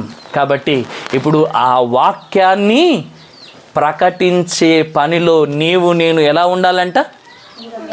నిరంతరం ఉండాలా, అప్పుడప్పుడు ఉండాలా? ఇప్పుడు క్రైస్తవులలో ఉన్నటువంటి లక్షణాలు, క్రైస్తవునికి ఉండాల్సినటువంటి లక్షణాలు, ఒక గాలికి ఉన్నటువంటి లక్షణాలన్నీ కూడా క్రైస్తవునికి ఉండాలి. ఇవి లేవనుకోండి, వాడు క్రైస్తవుడే కాదంటుండే దేవుడు. చిన్న విషయం కాదది. దేవుడు గాలిని ఎవరితో పోలుస్తున్నాడంటే క్రైస్తవులతో పోలుస్తున్నాడు. క్రైస్తవులను గాలితో పోలుస్తున్నాడంటే ఆ గాలికి ఉండవలసిన అన్ని లక్షణాలు మనలో ఉండాలి. ఇప్పుడు అందరినీ సమానంగా ప్రేమిస్తుంది, మనం ప్రేమించకపోతే, అసలు ఆ లక్షణం మనలో లేకపోతే మనం క్రైస్తవులమే కాదు, ఆత్మ మూలంగా జన్మించిన వాళ్ళమే కాదు. ఆ గాలి ఏం చేస్తుంది? కనబడకుండా సేవ చేస్తుంది. అలాంటి సేవ మనం చేయకపోతే మనం క్రైస్తవులమే. మనం కనబడే సేవ చేస్తాం, అది కనబడని సేవ చేస్తుంది. మనం కూడా అలానే ఉండాలని నేర్పిస్తుంది. కనబడని ఆ దేవుడు ఉన్నాడని నిరూపిస్తుంది, మనం కూడా అలానే ఉండాలి. అది నిరంతరము కష్టపడి పని చేస్తుంది. అది నిరంతరము కష్టపడి ఏం చేస్తుంది? పని చేస్తుంది. మనం కూడా ఏం చేయాలి? ఇప్పుడు దేవుని వాక్యాన్ని సమయమందును అసమయమందును ప్రకటించాలి. యేసు ప్రభు చూడండి, 3.5 సంవత్సరాలు ఆయన రాత్రింబగలు దేవుని కొరకు ఎంత కష్టపడ్డాడో, దినమంతా వాక్యాన్ని ప్రకటిస్తూనే ఉన్నాడండి. ప్రకటించలేడా? ప్రకటిస్తూనే ఉన్నాడు. నిరంతరము విశ్రాంతి తీసుకోకుండా ఆయన సువార్తను ప్రకటించాడు. శిష్యులు కూడా అంతే, నిరంతరం సువార్తను ప్రకటించే పనిలోనే ఉన్నారు. మనం ఉన్నామా అలాంటి పనిలో? ఆలోచించండి. మనము అలాంటి పనిలో ఉన్నామా? ఒకసారి మనం ఆలోచించాలి. గాలికి ఉన్నటువంటి లక్షణాల్లో మనలో ఏది లేకపోయినా మనం నిజమైన క్రైస్తవులము కాం. అర్థమైందా? కాబట్టి ఆలోచించండి. 5వ విషయాన్ని మనం ఆలోచిద్దాము. ఒకసారి మార్కు సువార్త తీయండి. మార్కు సువార్త 4వ అధ్యాయము 39వ వచనం చదువుకుందాం. మార్కు సువార్త 4వ అధ్యాయము 39వ వచనం. అందుకు ఆయన లేచి గాలిని గద్దించి నిశ్శబ్దమై ఊరుకుండుమని సముద్రముతో చెప్పగా గాలి అణిగి మిక్కిలి నిమ్మలమాయెను అన్న మాట మనకి ఇక్కడ కనబడుతుంది. అర్థమైందా? ఈ గాలిని యేసు ప్రభువు గద్దిస్తే ఏమైందంట? అక్కడ సముద్రం మీద వీళ్ళు ప్రయాణమై వెళ్తున్నప్పుడు గాలి రేగి తుఫాను వచ్చేసిందంట. అక్కడ ఆ తుఫాను వలన సముద్రంలో ఉన్నటువంటి అలలు పెద్ద పెద్దగా వచ్చి ఆ ఓడను బద్దలు చేసేంతగా మారిపోయాయంట. అప్పుడు శిష్యులు భయపడి ఏమంటున్నారంటే ప్రభువా మేము నశించిపోతున్నాం. అర్థమైందా? అర్థం కాలేదు. ఏమంటున్నారు? యేసు ప్రభు ఏం చేస్తున్నాడు అప్పుడు? ఓడ అమరమున పడుకున్నాడు. అర్థమైందా? ఆలోచించండి. గాలి తుఫాన్లు వస్తున్నా ఆయన పండుకున్నాడంటే చూడండి, మీరు అర్థం చేసుకోనండి, ఆయన ఎక్కడ కూడా విశ్రాంతి తీసుకోకుండా పని చేస్తున్నాడు. కాబట్టి ఆ సమయంలో ఆయన రెస్ట్ తీసుకుంటున్నటువంటి టైంలో ఇప్పుడు గాలి విసిరి తుఫాను వచ్చినప్పుడు ఇప్పుడు ఆలోచించండి, ఆ తుఫానుకు భయపడి అలల చేత ఆ ధోనినే బద్దలైపోయేంత పరిస్థితులు వచ్చినప్పుడు ఇప్పుడు శిష్యులందరూ ఏమంటున్నారు? ప్రభువా, మేము నశించిపోతున్నాము, నీకు చింత లేదని మాట్లాడుతున్నారు. మేము నశించిపోతున్నాము, నువ్వు చింత లేకుండా మంచిగా హాయిగా వండుకున్నావని మాట్లాడుతున్నారు. ఇప్పుడు తుఫాను వస్తే ఇప్పుడు అందరూ మునిగిపోతారా? యేసుప్రభు కాకుండా వీళ్ళే మునిగిపోతారా? నిజమా కాదా? తుఫాన్ అందరికి ప్రమాదమా? కొందరికి ప్రమాదమా? అందరికి ప్రమాదం. ఇప్పుడు వాళ్ళు ఏమని లేపాలి? ప్రభువా, మనము నశించిపోతున్నాము లే ప్రభు అనాలి. కానీ వాళ్ళు ఏమంటున్నారు? మేము నశించిపోతున్నాము, నీకు చింత లేదా అని మాట్లాడుతున్నారు. అంటే నువ్వు ఏమైపోయినా మాకు సంబంధం లేదు, మమ్మల్ని రక్షించు అని అంటున్నారు. ఇట్లున్నది మనుషుల యొక్క ప్రవర్తన. అర్థమైందా? అప్పుడు లేచి వాళ్ళను ఫస్ట్ గద్దించాడు. తర్వాత లేచి ఆయన మాట్లాడుతూ దేన్ని గద్దిస్తున్నాడు తెలుసా? లేచి ఆయన గాలిని గద్దించగా, మీరు అర్థం చేసుకోనండి, ఆయన గాలిని గద్దిస్తే ఆయన గద్దింపు మాటకు గాలి మిక్కిలి నిమ్మలమైపోయిందంట. అంటే ఎంత లోబడుతుందో చూడండి. ఆయన ఒక్క మాట చెబితే లోబడి మిక్కిలి నిమ్మలమైపోయిందంటే మీరు ఆలోచించండి. సముద్రము అలా మారిందంటే చిన్న విషయం కాదు.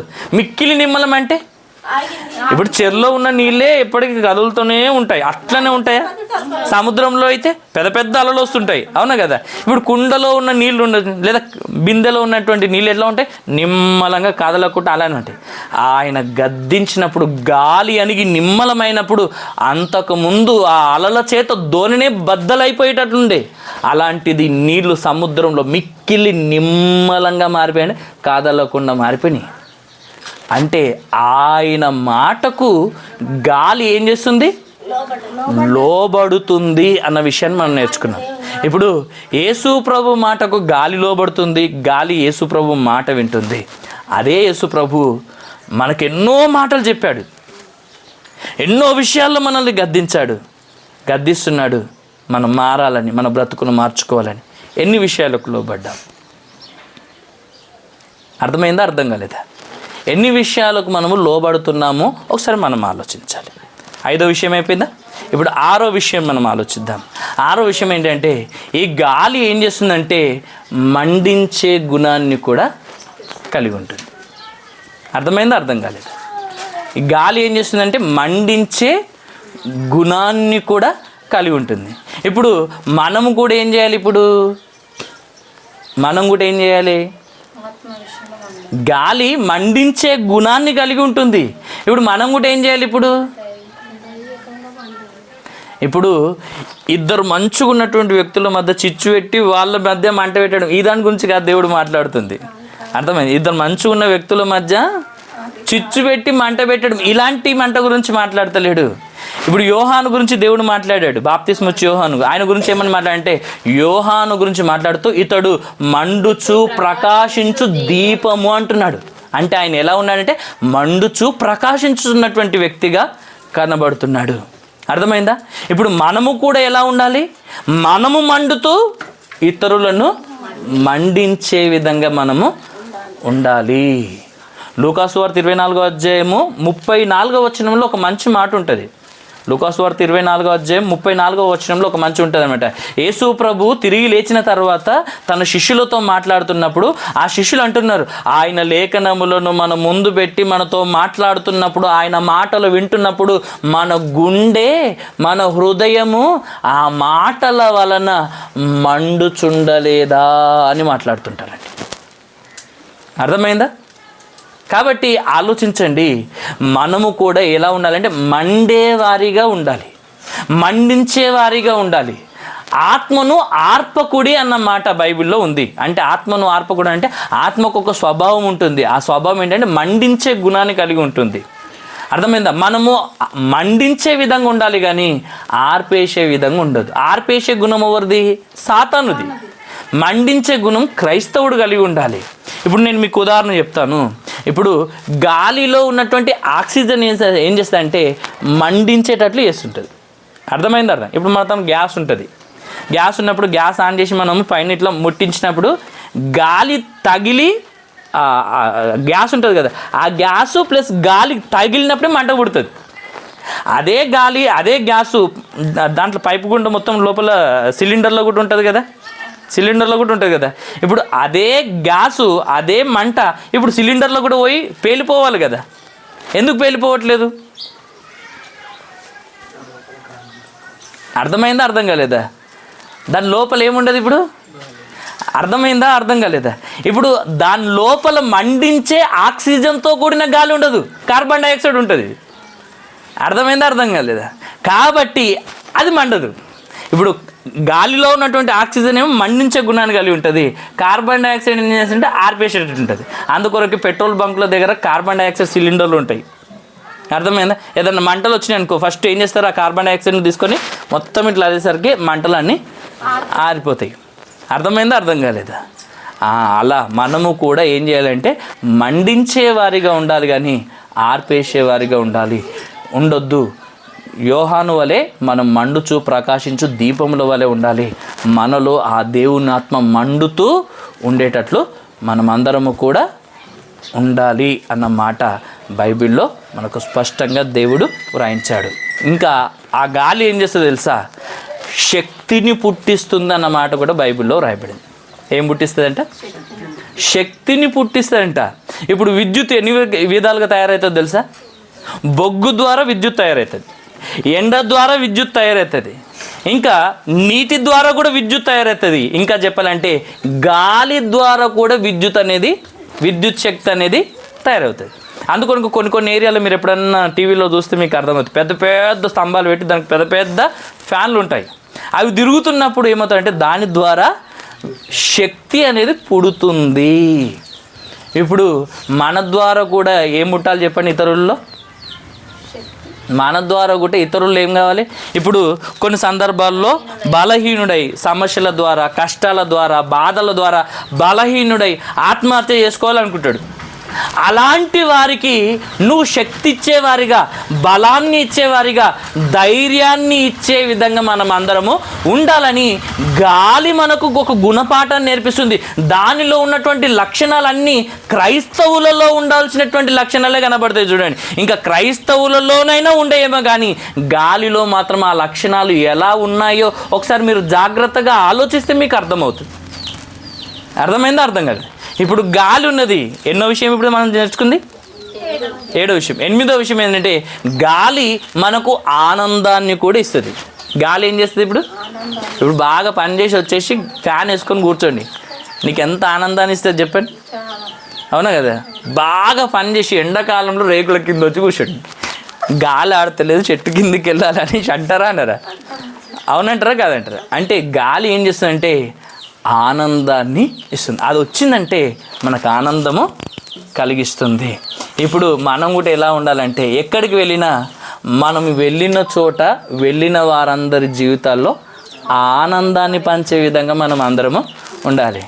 కానీ వాడు వచ్చిండ్రో వెళ్ళిపోవాలి అన్నట్టుగా మాత్రము ఆమె వచ్చిందిరో ఇక అయిపోయింది కానీ మన పని అన్నట్టుగా, అంటే మనం వస్తే ఎదుటి వాళ్ళు బాధపడే విధంగా ఉండొద్దు, కానీ మనం వస్తే ఎదుటి వాళ్ళు సంతోషించే విధంగా మనము ఉండాలి. అర్థమైందా అర్థం కాలేదా? ఇంకా ఆ గాలికి ఉన్నటువంటి లక్షణాలు ఏంటి అంటే ఋతువులను మారుస్తుంది. గాలి ఏం చేస్తుంది? ఎన్ని మంచి లక్షణాలను చూడండి. గాలి ఋతువులను మారుస్తుంది అంటే మీకేమర్థమవుతుంది? కాలాలను మారుస్తుంది. ఋతుపవనాలు అంటారు చూడండి, ఋతుపవనాలు లేటుగా రావడం ద్వారా వర్షాలు అనేవి ఏం చేస్తాయి? లేటుగా పడుతుంటాయి. అర్థమైందా? ఋతుపవనాలు అవి తీసుకొచ్చేటి ఏంటి? పవనాలు అంటే ఏంటి? గాలే. అంటే గాలి ఏం చేస్తుంది అంటే కాలాలను మారుస్తుంది. ఇప్పుడు ప్రతిదానికి రిఫరెన్స్ చూపించి చెప్పాలి మీకు, కానీ అవన్నీ ఎక్స్ప్లెయిన్ చేసుకుంటుంటే సుమారు 2-3 గంటలు అవుతుంది. అందుకని మీకు డైరెక్ట్ పాయింట్స్ చెప్తున్నాను అనమాట. గాలికి ఉన్నటువంటి లక్షణాలే. అందుకని గాలి గురించి ఇంట్రడక్షన్ నేర్చుకొని ఇప్పుడు దానిలో అవి నేర్పించే గుణపాఠాలలో మనము ఇప్పుడు ఈ పాయింట్స్ నేర్చుకుంటున్నాము. గాలి ఏం చేస్తుంది? ఇప్పుడు ఋతుపవనాలను రప్పిస్తుంది లేదా మారుస్తుంది, లేదా మీకు అర్థం కానికి కాలాలను మారుస్తుంది. ఒక్క మాటలో చెప్పాలంటే అర్థమైందా? గాలి ఏం చేస్తుంది? కాలాలను మారుస్తుంది. ఇప్పుడు మనం వాళ్ళని మార్చాలి చెప్పాడు, అవునా కదా? ఇతరులను మనం అందరము కూడా మార్చే పనిలో మనం ఉండాలి. గాలి కాలాలను మారుస్తున్నట్టుగా మనము కూడా గాలి వలె ఇతరులను మార్చే విధంగా మనం అందరం ఉండాలని దేవుని వాక్యములో దేవుడు మనకు స్పష్టంగా తెలియజేస్తున్నాడు. ఇంకా ఈ గాలి ఏం చేస్తుందో తెలుసా? కాలుష్యాన్ని నివారిస్తుంది. ఏం చేస్తుంది గాలి? కాలుష్యాన్ని నివారిస్తుంది. గాలిలో ఉన్నటువంటి కాలుష్యాన్ని ఈ గాలి ఏం చేస్తుంది? కొట్టుకుపోయేటట్లు చేసి ఈ గాలి, మంచి గాలి అంతా వ్యాపించేటట్లు చేస్తుంది. అంటే గాలికి ఉన్నటువంటి లక్షణాలలో ఇంకొక లక్షణం ఏంటంటే కాలుష్యాన్ని నివారించే లక్షణాన్ని గాలి కలిగి ఉంటుంది. ఇప్పుడు గాలి వలె మనం ఏం చేయాలి? ఇప్పుడు గాలి వలె మనం కూడా ఏం చేయాలి? ఇప్పుడు మనం కూడా ఏం చేయాలి అంటున్నా? చెడుతనాన్ని ఈ సమాజములో నుండి నివారించేటట్లు చేయాలి మనం. అర్థమైందా? మనం ఈ ప్రాంతంలో ఉన్నామంటే మనల్ని బట్టి మన ప్రభావం మన చుట్టుపక్కల 10 మందికి వ్యాపించాలి. అర్థమైందా? ఇప్పుడు కొంతమంది ఉంటారు, మనం ఉన్నామంటే కొంతమంది బూతులు మాట్లాడారు. ఎందుకు మాట్లాడారు? అదే వేరే వాళ్ళు ఉంటే బూతులు మాట్లాడుతుంటారు. అరే వీళ్ళ ముందు మాట్లాడొద్దు అన్న మాటలు మనకు వినబడుతుంటాయి. ఎందుకంటే నిన్ను బట్టి ఆ మాటలు మాట్లాడని ఆ మనసు వాళ్ళకు రావాలి. అంటే నిన్ను బట్టి చెడుతనం అనేది నీ సమాజంలో నుండి తొలగిపోయేటట్లు చేయాలి. ఓకేనా? నెక్స్ట్ ఇంకేంటో తెలుసా? ఈ గాలికి ఉన్నటువంటి లక్షణం ఎన్నోది? ఇప్పుడు 10వది. ఈ గాలికి ఉన్నటువంటి లక్షణంలో ఇంకొకటి ఏంటిదంటే ఆ గాలి శబ్దాన్ని మోసుకొని వెళ్తుంది. ఏం చేస్తున్నా? గాలి శబ్దాన్ని మోసుకొని వెళ్తుంది. ఇప్పుడు నేను మాట్లాడుతున్న ఈ మాట ఉందనుకో, ఇప్పుడు ఈ మాట మీ దాకా వినబడుతుందంటే కారణం ఏంటో తెలుసా? గాలి అనేది తరంగాల రూపంలో ఈ శబ్దాన్ని నీ చెవుల దగ్గరకు తీసుకొని వెళ్తుంది. అర్థమైందా? అలా వస్తుంది కాబట్టి నువ్వు వింటున్నావు. ఒకవేళ ఈ గాలి అనేది శబ్దాన్ని మోసుకొని వెళ్ళలేదనుకోండి, ఏమవుతుంది? ఇప్పుడు వినబడదు. అవునా కదా? వినబడదు. అంటే ఇప్పుడు గాలి శబ్దాన్ని మోసుకొని వెళ్తున్నట్టుగా దేవుని వాక్యాన్ని ఇప్పుడు ఎవరు మోసుకొని వెళ్ళాలి సర్వలోకానికి? అర్థమైందా? అర్థం కాలేదు. ఈ గాలి శబ్దాన్ని మోసుకొని వెళ్తున్నట్టుగా మనము కూడా దేవుని వాక్యాన్ని ప్రతి చోటికి మోసుకొని దేవుని మాటలను మనము వినిపించేటట్లు మోసుకొని పోవాలి. అర్థమైందా? అలా మనం ఉండాలి. ఇంకా ఒకవేళ దేవుని మాట వినలేమనుకోండి, ఏ గాలి అయితే నిన్ను బ్రతికిస్తుందో అదే గాలి వలన నువ్వు బలహీనపడి నువ్వు రోగగ్రస్తుడిగా మారి ఇంకా ఏమనంటే చనిపోయేటట్లు కూడా దేవుడు మార్చగలడు. అర్థమైందా? పెనుగాలులను దేవుడు రప్పించగలడా? రప్పించలేడా? సుడుగాలులను దేవుడు రప్పించలేడా? మహాబలమైన గాలులను దేవుడు రప్పించి తుఫానులను రేపి దేవుడు ఏది చేయాలనుకుంటే అది చేస్తాడు. తన చిత్తమును నెరవేర్చు తుఫాను అన్న మాట మనకు బైబిల్ గ్రంథంలో వ్రాయబడింది. అంటే ఏ గాలి అయితే నిన్ను బ్రతికిస్తుందో ఆ గాలి వల్ల కూడా దేవుడు నాశనాన్ని కూడా తీసుకొని రాగలుగుతాడు. కాబట్టి ఇప్పుడు గాలికి ఉన్నటువంటి లక్షణాలు ఇప్పుడు చెప్పండి. మీరు ఎన్ని చెప్పాను? సుమారు 11 చెప్పాను కదా. ఇంకా చాలా ఉన్నాయి. అలా ఎప్పుడో లేట్ అవుతుందన్నసి నేను డైరెక్ట్ చెప్పేస్తున్నాను. ఓకే, ఆలోచించాలి. ఫస్ట్ గాలికి ఉన్నటువంటి లక్షణం ఏంటిదంటే అందరి దగ్గరికి వెళ్తుంది, దానికి పక్షపాతం లేదు, అందరినీ ప్రేమిస్తుంది. కాబట్టి ప్రతి క్రైస్తవుడు ఏం చేయాలి? ఇప్పుడు గాలి వలె అందరినీ సమానంగా ప్రేమించాలి. పక్షపాతం చూపించొద్దు, వీళ్ళను ప్రేమిస్తాను వీళ్ళను ద్వేషిస్తాను అన్న ఆ లక్షణం ఉండదు. ఒకవేళ అలాంటి లక్షణం నీలో ఉంటే నువ్వు క్రైస్తవుడవే కాదు అన్న మాట మనము నేర్చుకున్నాం. రెండోది, గాలి కనిపించకపోయినా సేవ చేస్తుంది. మనం కూడా ఎలా ఉండాలి? కనిపించకపోయినా దేవుని పనిని జరిగించే విధంగా మనం ఉండాలి. అందరికీ కనబడేటట్లు కాదు, కనిపించకుండా మనం దేవుని సేవ చేయాలి. రహస్యమందు చూస్తున్న దేవుడు మనకు ప్రతిఫలం ఇచ్చేటట్లు మనం ఉండాలి. మూడోది మనం ఏం తెలుసుకున్నాం? గాలి కనబడని ఆ దేవుణ్ణి నిరూపిస్తుంది. మనము కూడా కనబడని ఆ దేవుని నీ బ్రతుకులో నువ్వు నిరూపించే విధంగా ఉండాలి. నెక్స్ట్, గాలి నిరంతరము పనిచేస్తుంది. మనము కూడా దేవుని కొరకు సమయమందును అసమయమందును మనము కష్టపడి దేవుని కొరకు పనిచేసేవారిగా మనం ఉండాలి. యేసు ప్రభు కష్టపడి నిరంతరం వాక్యాన్ని ప్రకటించాడు, శిష్యులు కూడా ప్రకటించారు. మనం కూడా అలా ఉండాలని తెలుసుకున్నాం. నెక్స్ట్, గాలి దేవునికి లోబడుతుంది. మనము కూడా అలా లోబడాలన్న విషయము మనం నేర్చుకున్నాం. నెక్స్ట్, గాలి మండించే గుణాన్ని కలిగి ఉంటుంది. మనము కూడా ఇతరులను దేవుని కొరకు మండించే విధంగా ఉండాలని నేర్చుకున్నాం. గాలి శక్తిని పుట్టిస్తున్నట్టుగా నీ ద్వారా కూడా ఇతరులు బలము పొందాలి, ధైర్యం తెచ్చుకోవాలి, శక్తి తెచ్చుకోవాలి. దేవుని కొరకు బ్రతికే విధంగా నీవు ఇతరుల్లో ఆ ప్రభావాన్ని చూపించాలని నేర్చుకున్నాం. గాలి ఆనందాన్ని కలిగించినట్టుగా నువ్వెక్కడికి వెళ్ళినా నీ ద్వారా నువ్వు వెళ్ళిన చోటల్లా ఆ ఆనందం, సంతోషం అనేది వచ్చే విధంగా నీ బ్రతుకుండాలని దేవుడు చెప్తున్నాడు. నెక్స్ట్, గాలి కాలాలను మారుస్తుంది అన్న విషయం తెలుసుకున్నాము. నీవు కూడా ఇతరులను మార్చే విధంగా ఉండాలని మనం నేర్చుకున్నాం. ఇంకా గాలి కాలుష్యాన్ని ఏం చేస్తుందంట? నివారిస్తుంది. కాలుష్యాన్ని నివారిస్తుంది. మనము కూడా చెడుతనాన్ని నివారించే విధంగా మన బ్రతుకు ఉండాలి. ఇంకా గాలి ఏం చేస్తుంది? శబ్దాన్ని మోసుకొని వెళ్తున్నట్టుగా దేవుని వాక్యాన్ని మనము కూడా మోసుకొని వెళ్ళే విధంగా ఉండాలి. చివరిగా, ఒకవేళ దేవుని మాట వినకపోతే సుడిగాలులు, పెనుగాలులను, మహాబలమైన గాలులను రప్పించి నీకు నష్టము, నాశనము, ఆరోగ్యము చెడిపోయేటట్లు కూడా దేవుడు మారుస్తాడు. ఎందుకు చెప్తున్నానంటే ఈ మాటలు, ఇదిగో దేవుడు ఏమనంటే బాప్తిస్మము తీసుకున్న ప్రతి వారిని గాలితో పోలుస్తున్నాడు. ఈ గాలికున్న లక్షణాలు క్రైస్తవులకు లేకపోతే వారు నిజమైన క్రైస్తవులు కారు, వాళ్ళు ఆత్మ మూలముగా జన్మించిన వారు కాదు, అసలు వాళ్ళు దేవుని పిల్లలు అని అనిపించుకున్నట్టుకే యోగ్యులు కాదు. అవునా కాదా? గాలి పంచభూతాల్లో ఒకటని తెలుసుకున్నాం. ఆ గాలిని దేవుడే పుట్టించాడని తెలుసుకున్నాం.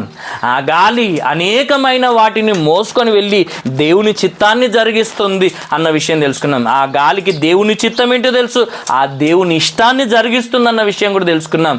అదే ప్రకారంగా ఆ గాలి ఏం చేస్తుందని తెలుసుకున్నాం. ఇంకా ఎక్కడి నుండి ఎక్కడికి ప్రయాణం చేస్తుంది అన్న విషయం. అంటే ఉత్తరం నుండి వచ్చే గాలి మనకు మేలు కలుగజేస్తుంది. తూర్పు నుండి వచ్చే గాలులు తుఫాన్లు రప్పిస్తాయని తెలుసుకున్నాం, చలిని పుట్టిస్తాయని తెలుసుకున్నాం. పడమర నుండి వచ్చే గాలి బలమైన గాలులు, అవి ఎలాంటి ప్రమాదాన్ని అయినా సరే జరిగిస్తాయని తెలుసుకుంటున్నాం. దక్షిణం నుండి వచ్చే గాలులు ఏం చేస్తాయని తెలుసుకున్నాము. ఏం చేస్తాయంట? వడగాలులు రప్పిస్తాయి, ఉబ్బవేయేటట్లు చేస్తాయి అన్న విషయాన్ని మనము నేర్చుకున్నాం. ఇవన్నీ దాని గురించి ఇంట్రడక్షను, అవి నేర్పించే పాఠాలు మాత్రం ఇవన్నీ తెలుసుకున్నాం. ఇప్పుడు వాటికున్న లక్షణాలు మనలో ఉన్నాయా లేవా చూసుకొని, ఒకవేళ లేకపోతే సరి చేసుకుందాం. ఆ గాలి ద్వారా దేవుడు మనకు నేర్పిస్తున్న గుణపాఠాలు మార్చుకున్నావా పరలోకానికి వెళ్తావు, మార్చుకోలేవా నరకానికి వెళ్ళిపోతాం. దేవుడు మానవ కోటికి ఇచ్చినటువంటి విధి, డ్యూటీ ఒకటే. ఈ భూమి మీద బ్రతికినంతకాలం దేవుని యందు భయభక్తులు కలిగి ఆయన చెప్పినట్టుగా బ్రతకడం. ఈ డ్యూటీ చేస్తే పరలోకం వస్తుంది. ఈ డ్యూటీలో నువ్వు ఉన్నావా? ఈ డ్యూటీలో నువ్వు ఉంటే నువ్వు దేవుని దృష్టిలో గొప్పవాడిగా ఉంటావు, మేధావిగా ఉంటావు, పరలోకం వెళ్ళేవాడిగా ఉంటావు. ఒకవేళ దేవుని పనిలో ఉండని ఎవరైనా సరే గాలికి తిరిగే మనిషి అని దేవుడు చెప్తున్నాడు. గాలికి తిరిగే వ్యక్తిగా ఉంటావా? పరలోకం చేరే వ్యక్తిగా ఉంటావా? దేవుని దృష్టిలో ఎలా ఉంటావో ఒకసారి నిర్ణయించుకోమని కోరుకుంటూ ముగిస్తున్నాను. ఈ మాటలు దేవుడు దీవించునుగాక. ఆమేన్.